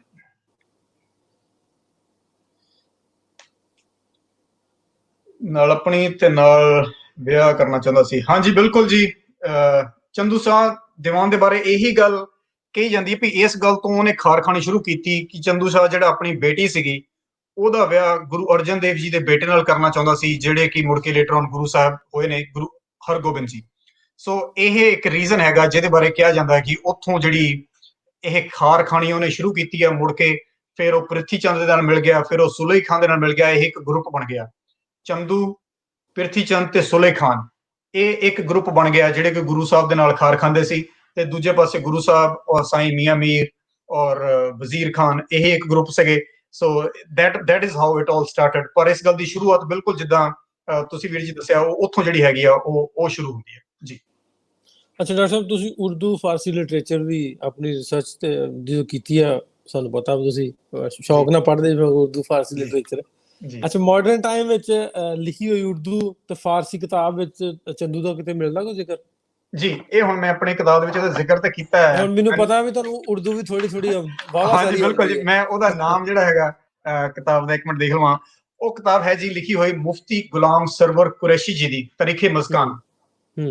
ਮੁਫਤੀ ਗੁਲਾਮ ਸਰਵਰ ਕੁਰੈਸ਼ੀ ਜੀ ਦੀ ਕਿਤਾਬ ਹੈਗੀ ਹੈ, 1870s ਦੇ ਵਿੱਚ ਲਿਖੀ ਗਈ ਹੈ। ਹੁਣ ਆਪਾਂ 1870 ਦੀਆਂ ਕਿਤਾਬਾਂ ਲਾ ਗਏ ਆ। ਇਹਦੇ ਵਿੱਚ ਉਹ ਲਿਖਦੇ ਆ, ਆਖਿਰ 24 ਸਾਲ ਮਸਨੰਦ ਨਸ਼ੀਨੀ ਕਰਕੇ, मतलब गुरु साहब पंजवें पातशाही ने गद्दी ते नचर रहे। जेठ के महीने संवत 1663 जुम्मे के दिन बा मुकामे लाहौर बादशाही दीवान मुसम्मा चंदू के हाथ से बसदमा ए जहर हलाक हुआ। कि मतलब ਜਿਹੜਾ ਚੰਦੂ ਸੀ ਉਹਨੇ ਗੁਰੂ ਸਾਹਿਬ ਨੂੰ ਜ਼ਹਿਰ ਦਿੱਤੀ, ਤੇ ਇਹ ਜਿਹੜਾ ਜੁਮੇ ਦਾ ਦਿਨ ਫਰਾਈਡੇ ਹੈਗਾ, ਜੇਠ ਨੂੰ, ਜੇਠ ਦੇ ਮਹੀਨੇ 9 ਤਰੀਕ ਨੂੰ ਸੰਵਤ 1663 ਦੇ ਵਿੱਚ ਜਿਹੜਾ ਸੀ ਗੁਰੂ ਸਾਹਿਬ ਦੀ ਸ਼ਹਾਦਤ ਹੋਈ। ਇਹਦੇ ਬਾਰੇ ਇਹ ਆਪਾਂ ਨੂੰ ਮੁਫਤੀ ਗੁਲਾਮ ਸਰਵਰ ਕੁਰੈਸ਼ੀ ਸਾਹਿਬ ਦੀ ਜਿਹੜੀ ਕਿਤਾਬ ਹੈਗੀ ਆ 1870s ਚ ਲਿਖੀ ਹੋਈ, ਉਹਦੇ ਚੋਂ ਮੈਨੂੰ ਇਹ ਐਂਟਰੀ ਚੰਦੂ ਦੇ ਨਾਮ ਦੀ ਮਿਲੀ ਔਰ ਮੈਨੂੰ ਬੜੀ ਇੰਟਰਸਟਿੰਗ ਲੱਗੀ, ਕਿਉਂਕਿ ਕਿਸੇ ਸਿੱਖ ਇਤਿਹਾਸ ਦੀਆਂ ਕਿਤਾਬਾਂ 'ਚ ਇਹ ਐਂਟਰੀ ਜਿਹੜੀ ਹੈਗੀ ਆ ਮੈਂ ਨਹੀਂ ਦਿੱਤੀ। ਇਹ ਵੀ ਕਈ ਵਾਰੀ ਹੋ ਸਕਦਾ ਕਿਉਂਕਿ ਉਰਦੂ ਫਾਰਸੀ ਦੀ ਜਿਹੜੀ ਕਿਤਾਬਾਂ ਹੁੰਦੀਆਂ ਕਈ ਵਾਰੀ ਉਹਨਾਂ ਦੀ ਟ੍ਰਾਂਸਲੇਸ਼ਨ 'ਚ ਮੁਸ਼ਕਲ ਆਉਂਦੀ ਹੈ। ਜੀ ਢਿੱਲੋਂ ਸਾਹਿਬ। ਅੱਛਾ ਡਾਕਟਰ ਸਾਹਿਬ, ਉਹਨਾਂ ਵੇਲਿਆਂ ਦੇ ਵਿੱਚ ਹੁੰਦਾ ਹੈ ਜਿਹੜੇ ਬਾਦਸ਼ਾਹਾਂ ਦੇ ਇਸ ਤਰ੍ਹਾਂ ਬਹੁਤੇ ਕੋਲ ਹੁੰਦੇ ਸਨ, ਉਹਨਾਂ ਨੂੰ ਜ਼ਮੀਨ ਜਾਇਦਾਦ ਖੁੱਲੀ ਦੇ ਦਿੰਦੇ ਸਨ ਜੀ ਵੀ ਉਹ ਆਪਾਂ ਉਹ ਵੈਸੇ ਕਹਿ ਦਈਏ ਵੀ ਜਿਹੜੇ ਬਹੁਤੀ ਟੀਸੀ ਕਰਦੇ ਸੀ ਉਹਨਾਂ ਨੂੰ ਜ਼ਮੀਨ ਜਾਇਦਾਦ ਵਾਵਾ ਲੱਭ ਜਾਂਦੀ ਸੀ। ਇਹਦਾ ਕੋਈ ਜ਼ਿਕਰ ਮਿਲਿਆ ਵੀ ਇਹਨੂੰ ਕੋਈ ਜ਼ਮੀਨ ਜਾਇਦਾਦ, ਕੋਈ ਜ਼ਗੀਰ ਕਿੱਥੇ ਮਿਲੀ ਸੀ? ਜੀ ਇਹਦੇ ਬਾਰੇ ਹੈ ਕਿ ਇਹਦਾ ਪਿੰਡ ਕਿਹੜਾ, ਹੁਣ ਇਹਦੇ ਬਾਰੇ ਬਹੁਤ ਇੰਟਰਸਟਿੰਗ ਹੈ ਢਿੱਲੋਂ ਸਾਹਿਬ ਕਿ ਪਿੰਡ ਰੋਹੇਲਾ, ਇੱਥੇ ਇਹਨੂੰ ਕਿਹਾ ਜਾਂਦਾ ਕਿ ਜ਼ਮੀਨ ਮਿਲੀ ਹੋਈ ਸੀ, ਜਿਹਦਾ ਹੁਣ ਨਾਮ ਹੈਗਾ ਗੁਰੂ ਹਰਗੋਬਿੰਦਪੁਰ। ਇਹ ਇੰਡੀਆ 'ਚ ਸ਼ਹਿਰ ਹੈਗਾ, ਜਾਂ ਗੁਰਦਾਸਪੁਰ ਡਿਸਟ੍ਰਿਕਟ 'ਚ ਹੋਏਗਾ ਜਾਂ ਅੰਮ੍ਰਿਤਸਰ ਜਾਂ ਬਾਰਡਰ ਤੇ ਹੋਏਗਾ। ਸ੍ਰੀ ਗੁਰੂ ਹਰਗੋਬਿੰਦਪੁਰ ਉਸ ਸ਼ਹਿਰ ਦਾ ਹੁਣ ਨਾਮ ਹੈ, ਪੁਰਾਣਾ ਨਾਮ ਰੋਹੇਲਾ ਹੈ। ਇਹ ਰੋਹੇਲਾ ਸ਼ਹਿਰ ਸਾਰਾ ਜਿਹੜਾ ਇਹ ਜਗੀਰ ਕਿਹਾ ਜਾਂਦਾ ਹੈ ਕਿ ਇਹ ਚੰਦੂ ਸ਼ਾਹ ਦੀ ਜਗੀਰ ਸੀਗਾ। ਜਹਾਂਗੀਰ ਨੇ ਇਹਨੂੰ ਸਾਰਾ ਪਿੰਡ ਜਿਹੜਾ ਸੀ ਉਹ ਦਿੱਤਾ ਹੋਇਆ ਸੀ, ਜਿਹਦੇ ਵਿੱਚ ਕਿ ਚੰਦੂ ਦੀ ਜਿਹੜੀ ਆ ਉਹ ਜਗੀਰ ਦੱਸੀ ਜਾਂਦੀ ਹੈ। ਇਨਫੈਕਟ ਜਿਹੜੀ ਇਹ ਕਿਤਾਬ ਹੈਗੀ ਆ ਮਹਿਮਾ ਪ੍ਰਕਾਸ਼ ਵਾਰਤਕ, ਜਿਹਦੇ ਵਿੱਚੋਂ ਮੈਂ ਇਹ ਐਂਟਰੀ ਲਈ ਹੋਈ ਹੈ, ਜੇ ਤੁਸੀਂ ਚਾਹੁੰਦੇ ਤਾਂ ਮੈਂ ਇਹਦੇ ਵਿੱਚੋਂ ਇੱਕ ਲਾਈਨ ਇਹਦੇ ਵਿੱਚੋਂ ਉਸ ਪਿੰਡ ਦੇ ਬਾਰੇ ਜ਼ਰੂਰ ਦੱਸਦਾ। ਉਹਦੇ ਚੋਂ ਉਹ ਕਹਿੰਦੇ ਵੀ ਜਦੋਂ ਫਿਰ ਮੁੜ ਕੇ 6ਵੇਂ ਪਾਤਸ਼ਾਹ ਗੁਰੂ ਹਰਗੋਬਿੰਦ ਜੀ ਦੇ ਨਾਲ ਜਹਾਂਗੀਰ ਦੇ ਸੰਬੰਧ ਠੀਕ ਹੋਣ ਲੱਗੇ, ਉਸ ਵੇਲੇ ਦਾ ਜਿਹੜਾ ਮੌਕਾ ਮਹਿਮਾ ਪ੍ਰਕਾਸ਼ ਵਾਰਤਕ ਨੇ ਆਪਣੀ ਕਿਤਾਬ 'ਚ ਕਿੱਦਾਂ ਲਿਖਿਆ, ਉਹ ਕਿਉਂਕਿ ਰੋਹੇਲਾ ਪਿੰਡ ਦੇ ਨਾਲ ਜੁੜਦਾ ਹੈ, ਇਸ ਕਰਕੇ ਮੈਂ ਤੁਹਾਨੂੰ ਉਸ ਮੌਕੇ ਤੇ ਦੱਸਣਾ ਚਾਹੂੰਗਾ। ਆਪਣੀ ਕਿਤਾਬ 'ਚ ਤਾਂ ਮੈਂ ਬਹੁਤ ਡਿਟੇਲ 'ਚ ਗੱਲਾਂ ਲਿਖੀਆਂ ਹੋਈਆਂ, ਪਰ ਇੱਥੇ ਮੈਂ ਤੁਹਾਨੂੰ ਥੋੜੀ ਜਿਹੀ ਉਹਦੀ ਸਮਰੀ ਜਿਹੜੀ ਆ ਉਹ ਦੱਸ ਦਿੰਦਾ। ਉਹ 'ਚੋਂ ਕਹਿੰਦੇ ਵੀ ਜਿਹੜਾ ਹੁਣ ਉਹਨੇ ਪਾਤਸ਼ਾਹ ਜਿਹੜਾ ਇਸ ਬੁੱਕ ਦੇ ਵਿੱਚ ਹੈਗਾ, ਇਸ ਬੁੱਕ ਵਿੱਚ ਪਾਤਸ਼ਾਹ ਜਹਾਂਗੀਰ ਨੂੰ ਕਿਹਾ, ਉਹ ਕਹਿੰਦੇ ਵੀ ਪਾਤਸ਼ਾਹ ਨੇ ਕਿਹਾ, ਸੋ ਜੋ कुछ किया सो चंदू शाही ने किया है, मैंने कुछ नहीं किया और ना हम कुछ कहा है उसको। भाई जहांगीर कह रहा गुरु हरगोबिंद जी ਨੂੰ ਵੀ मैं नहीं कुछ किया, भी ਜਿਹੜਾ ਕੰਮ ਇਹ ਕੀਤਾ ਚੰਦੂ नहीं ਕੀਤਾ। तब साहिब ने कहा, मतलब गुरु साहिब गुरु हरगोबिंद जी पातशाह कहते ने, जो अपना पैसा किश्त बंद कर ले लीजिए और हमारे चोर को हमारे हवाले कर दीजिए। तो मतलब ਜਿਹੜੇ ਤੇਰੇ ਪੈਸੇ ਬੈਂਕ ਜੋ ਵੀ ਤੇਰਾ बैलेंस हैगा आ वो मेरे को ले ला, ते ਜਿਹੜਾ ਇਹ ਚੋਰ है चंदू चोर ਉਹਨੂੰ ਸਾਡੇ ਹਵਾਲੇ ਕਰ दीजिए। जैसा हम चाहे तैसा बदला हम उससे ले, तब अदालत होवे और तुम्हारा दामन पाक होवे, भी फिर तू जस्टिस करूंगा जे तू सानू ओनू फड़ा दवें। तब पातशाह ने कबूल किया, जहांगीर नू पातशाह कह रहे हो, पातशाह ने यह गल नू कबूल कर लिया। चंदू शाही को समेत टब्बर और रहीला जो उसका शहर था, देखो उत्थे हुण रहीला का शब्द आया नाम, रहीला का मॉडर्न नाम हैगा गुरु श्री गुरु हरगोबिंदपुर, ये इंडिया ਦੇ ਵਿੱਚ टाउन हैगा जिवें ਪਹਿਲਾਂ ਦੱਸ ਕੇ ਹਟਿਆ। ਉਹਨੇ ਕਿਹਾ ਵੀ चंदू साहिब को समेत टब्बर और रहीला जो उसका शहर था सब गुरु के हवाले किया। मतलब ਜਿਹੜਾ रहीला शहर ਦਾ शहर ही ਜਿਹੜਾ ਸੀ ਉਹ ਚੰਦੂ ਦੇ ਸਣੇ ਗੁਰੂ ਸਾਹਿਬ ਦੇ ਹਵਾਲੇ ਕਰ ਦਿੱਤਾ। तब साहिब ने चंदू पापू को कोल्लू में पीड़िया, कि कोल्लू ਦੇ ਵਿੱਚ ਜਿਹੜਾ ਸੀ ਉਹਦੇ ਵਿੱਚ ਜਿਹੜਾ ਸੀ ਚੰਦੂ ਨੂੰ ਪੀੜ ਦਿੱਤਾ ਗਿਆ, ਮਾਰਿਆ ਗਿਆ, ਔਰ ਉਸ ਦਾ ਘਰ ਢਾ ਕੇ ਮਸੀਤ ਕੀਆ। ਮਤਲਬ ਜਿਹੜੇ ਉਹਦੀ ਜਿਹੜੀ ਘਰ ਦੀ ਜਗ੍ਹਾ ਸੀਗੀ ਉੱਥੇ ਫਿਰ ਜਦੋਂ ਸ਼ਹਿਰ ਢਹਿ ਗਿਆ, ਉਹਦਾ ਘਰ ਵੀ ਢਹਿ ਗਿਆ, ਉਹਦੇ ਘਰ ਵਾਲੀ ਜਗ੍ਹਾ ਦੇ ਉੱਤੇ ਜਿਹੜੀ ਸੀ ਸ੍ਰੀ ਹਰਗੋਬਿੰਦਪੁਰ ਜਿਹੜਾ ਸ਼ਹਿਰ ਦਾ ਨਾਮ ਬਣਿਆ, ਰੋਹੇਲਾ ਉਸ ਵੇਲੇ ਨਾਮ, ਉੱਥੇ ਫਿਰ ਜਿਹੜੀ ਮਸੀਤ ਬਣਾਈ ਗਈ। ਉਸਕਾ ਸ਼ਹਿਰ ਢਾ ਕੇ ਦਰਿਆਓ में ਧਾਇਆ, ਉਹਦਾ ਸ਼ਹਿਰ ਸੀ ਸਾਰਾ ਜਿਹੜਾ ਮਲੀਆਮੇਟ ਕਰਕੇ ਦਰਿਆ ਚ ਪਾਤਾ। ਉੱਥੇ ਸ੍ਰੀ ਹਰਗੋਬਿੰਦਪੁਰ ਪਾਇਆ ਔਰ ਬਚਨ ਹੋਇਆ, ਜੋ ਕੋਈ ਰਹੀਲਾ ਰਹੇਗਾ ਤਿਸਕੋ ਹੀਲਾ लगेगा। ਸਾਖੀ ਪੂਰੀ ਹੋਈ। ਸੋ ਮਤਲਬ ਇਹ ਪੁਰਾਣੀ ਸਾਖੀ ਮੈਂ ਤੁਹਾਨੂੰ ਜਿਹੜੀ ਇੱਕ ਸਿਖਾਈ ਹੈ, ਸੁਣਾਈ ਹੈ, ਜਸਟ ਫॉर द ਨੇਮ, ਕਿ ਉਹਦੀ ਜਗੀਰ ਦਾ ਕਿੱਥੇ ਪਤਾ ਲੱਗਦਾ ਹੈ। ਇਸ ਕਰਕੇ ਜਦੋਂ ਕਈ ਵਾਰੀ ਲੋਕੀ ਨਾ ਕਹਿ ਦਿੰਦੇ ਕਿ ਚੰਦੂ ਨਾਮ ਦਾ ਸ਼ਖਸ ਹੋਇਆ ਹੀ ਨਹੀਂ ਆ, ਮੈਨੂੰ ਲੱਗਦਾ ਵੀ ਉਹ ਕੋਈ ਨਾ ਕਰੈਕਟਰ ਤਾਂ ਜ਼ਰੂਰ ਹੁੰਦਾ ਹੈ, ਪਰ ਉਹਦਾ ਰੋਲ ਕਿੰਨਾ ਕੁ ਹੈਗਾ, ਜਹਾਂਗੀਰ ਉਹਦੀ ਗੱਲ ਸੁਣਦਾ ਕਿੰਨੀ ਕੁ ਸੀਗਾ, ਇਹ ਕੁਐਸਚਨੇਬਲ ਜ਼ਰੂਰ ਹੈਗਾ। ਕਿਉਂਕਿ ਜਹਾਂਗੀਰ ਤਾਂ ਬਹੁਤ ਵੱਡਾ ਬਾਦਸ਼ਾਹ ਹੈਗਾ। ਮੈਨੂੰ ਜਹਾਂਗੀਰ ਦੀ ਹੋਲ ਲਾਈਫ ਸਟੋਰੀ ਪੜਨ ਦਾ ਮੌਕਾ ਮਿਲਿਆ ਹੈ। ਮਤਲਬ ਉਹਨਾਂ ਨੇ ਬਹੁਤ ਵੱਡੇ ਵੱਡੇ ਕੰਮ ਕੀਤੇ ਹੋਏ ਹੈ। ਮਤਲਬ ਉਹ ਚੰਦੂ ਵਰਗੇ ਜਿਹੜਾ ਇਹੋ ਜਿਹਾ ਅਹਿਲਕਾਰ ਜਾਂ ਚੁਗਲਖੋਰ ਦੀ ਗੱਲ ਤੇ ਯਕੀਨ ਕਿੰਨਾ ਕਰਦਾ ਸੀਗਾ, ਦੈਟ ਇਜ਼ ਵੈਰੀ ਡਾਊਟਫੁਲ। ਪਰ ਕੀ ਚੰਦੂ ਨਾਮ ਦਾ ਸ਼ਖਸ ਹੋਇਆ ਕਿ ਨਹੀਂ ਹੈਗਾ, ਉਹ ਆਪਾਂ ਨੂੰ ਇਹ ਸਾਰੀਆਂ ਲੜੀਆਂ ਜਦੋਂ ਆਪਾਂ ਜੋੜਦੇ ਹਾਂ, ਪਿੰਡ ਮਿਲ ਜਾਂਦੇ ਆ, ਜਗ੍ਹਾ ਮਿਲ ਜਾਂਦੀਆਂ। ਜਿਵੇਂ ਹੁਣ ਇੱਕ ਸਾਡੇ ਦੋਸਤ ਦਾ ਕਮੈਂਟ ਆਇਆ ਸੀ ਕਿ ਜਿੱਥੇ ਚੰਦੂ ਨੂੰ ਰੱਖਿਆ ਗਿਆ ਉਹ ਜਗ੍ਹਾ ਮਿਲ ਗਈ ਹੈ, ਗੁਰਦੁਆਰਾ ਲਾਲ ਖੂਹੀ, ਜਿਹੜੀ ਚੰਦੂ ਦੀ ਹਵੇਲੀ ਸੀ ਲਾਹੌਰ ਚ, ਜਿੱਥੇ ਉਹਨੇ ਬੰਦੀ ਕੀਤਾ ਸੀ।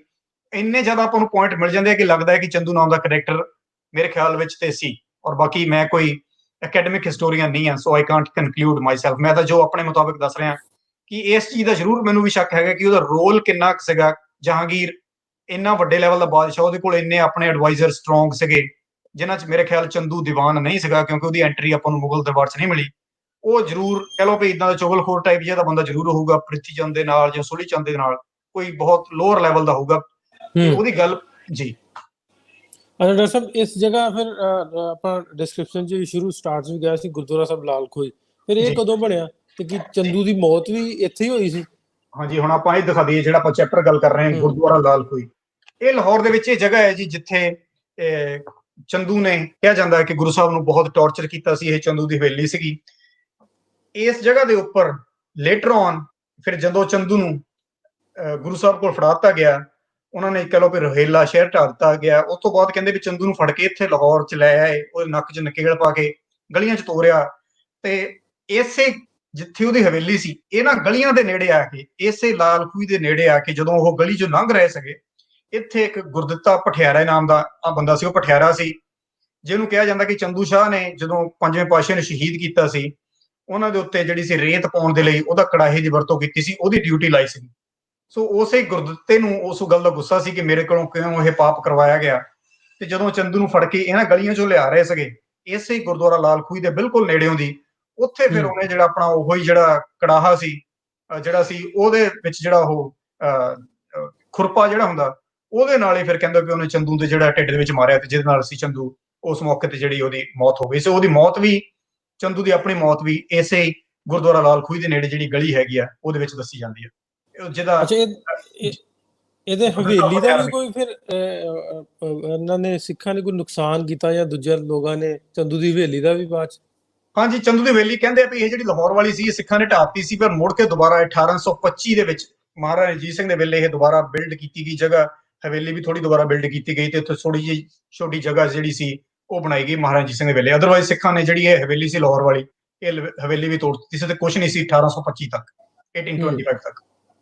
ਅੱਛਾ, ਆਪਾਂ ਹਰ ਚੈਪਟਰ ਤੇ ਡਾਕਟਰ ਸਾਹਿਬ ਗੱਲ ਕਰੀਦੀ ਆ 1924 ਵਾਲੇ ਟਰੈਵਲਰ ਦੀ, ਜੀ ਜਿਨ੍ਹਾਂ ਬਿਲਕੁਲ। ਨੇ ਗੁਰਦੁਆਰਿਆਂ ਦਾ ਜਿਹੜਾ ਅਨਨੋਨ ਜਿਹਨਾਂ ਨਾਂ ਨਹੀਂ ਲਿਖਿਆ, ਉਹਨਾਂ ਜੀ ਨੇ ਕੀ ਲਿਖਿਆ ਇਸ ਜਗ੍ਹਾ ਬਾਰੇ?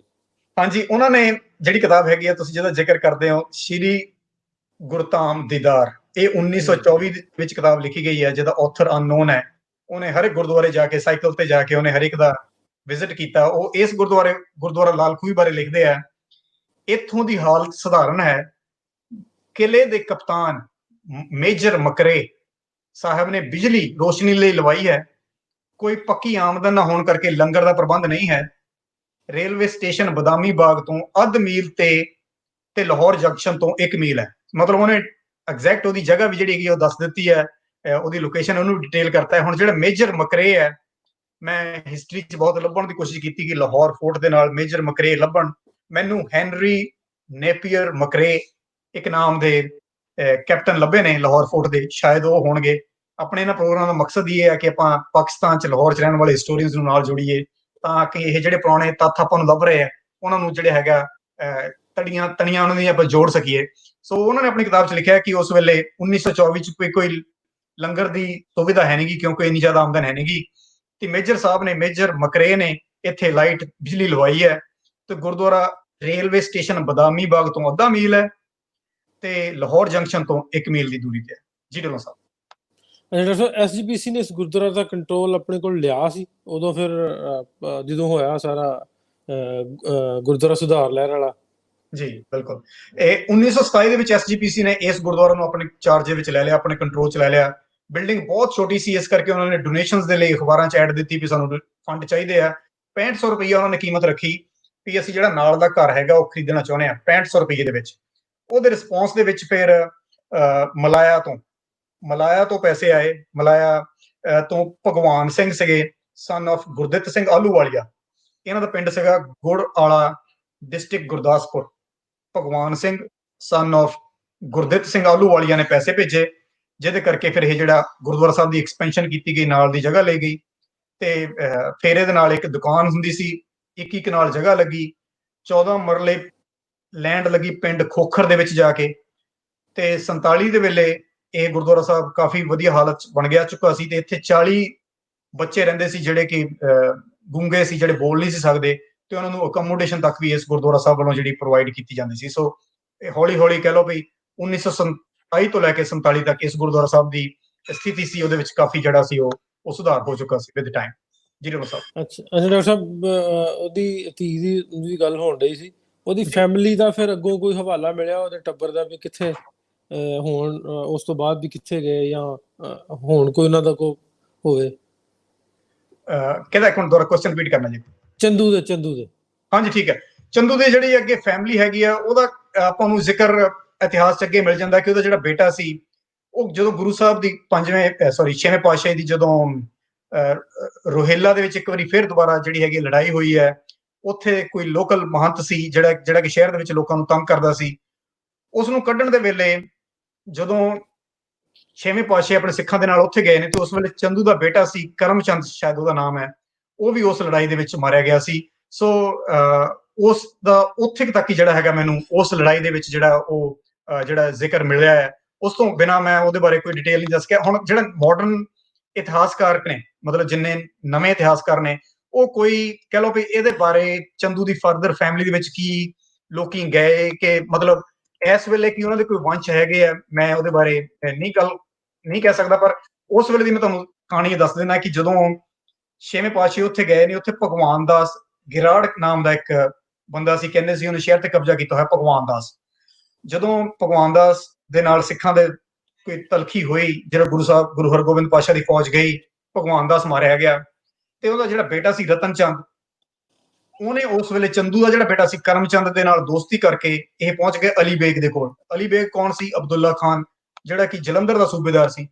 ਉਹ ਨਾਲ ਫਿਰ ਲੜਾਈ ਹੋਈ ਰੋਹਿਲਾ ਦੇ ਵਿੱਚ ਕਾਫੀ ਵੱਡੀ, ਜਿਹਦੇ ਵਿੱਚ ਰਤਨ ਚੰਦ ਵੀ ਮਾਰਿਆ ਗਿਆ ਤੇ ਕਰਮਚੰਦ ਵੀ ਮਾਰਿਆ ਗਿਆ, ਤੇ ਨਾਲ ਸੂਬੇਦਾਰ ਆਫ ਜਲੰਧਰ ਜਿਹੜਾ ਸੀ ਉਹ ਵੀ ਮਾਰਿਆ ਗਿਆ, ਅਲੀ ਬੇਗ, ਅਬਦੁੱਲਾ ਖਾਨ।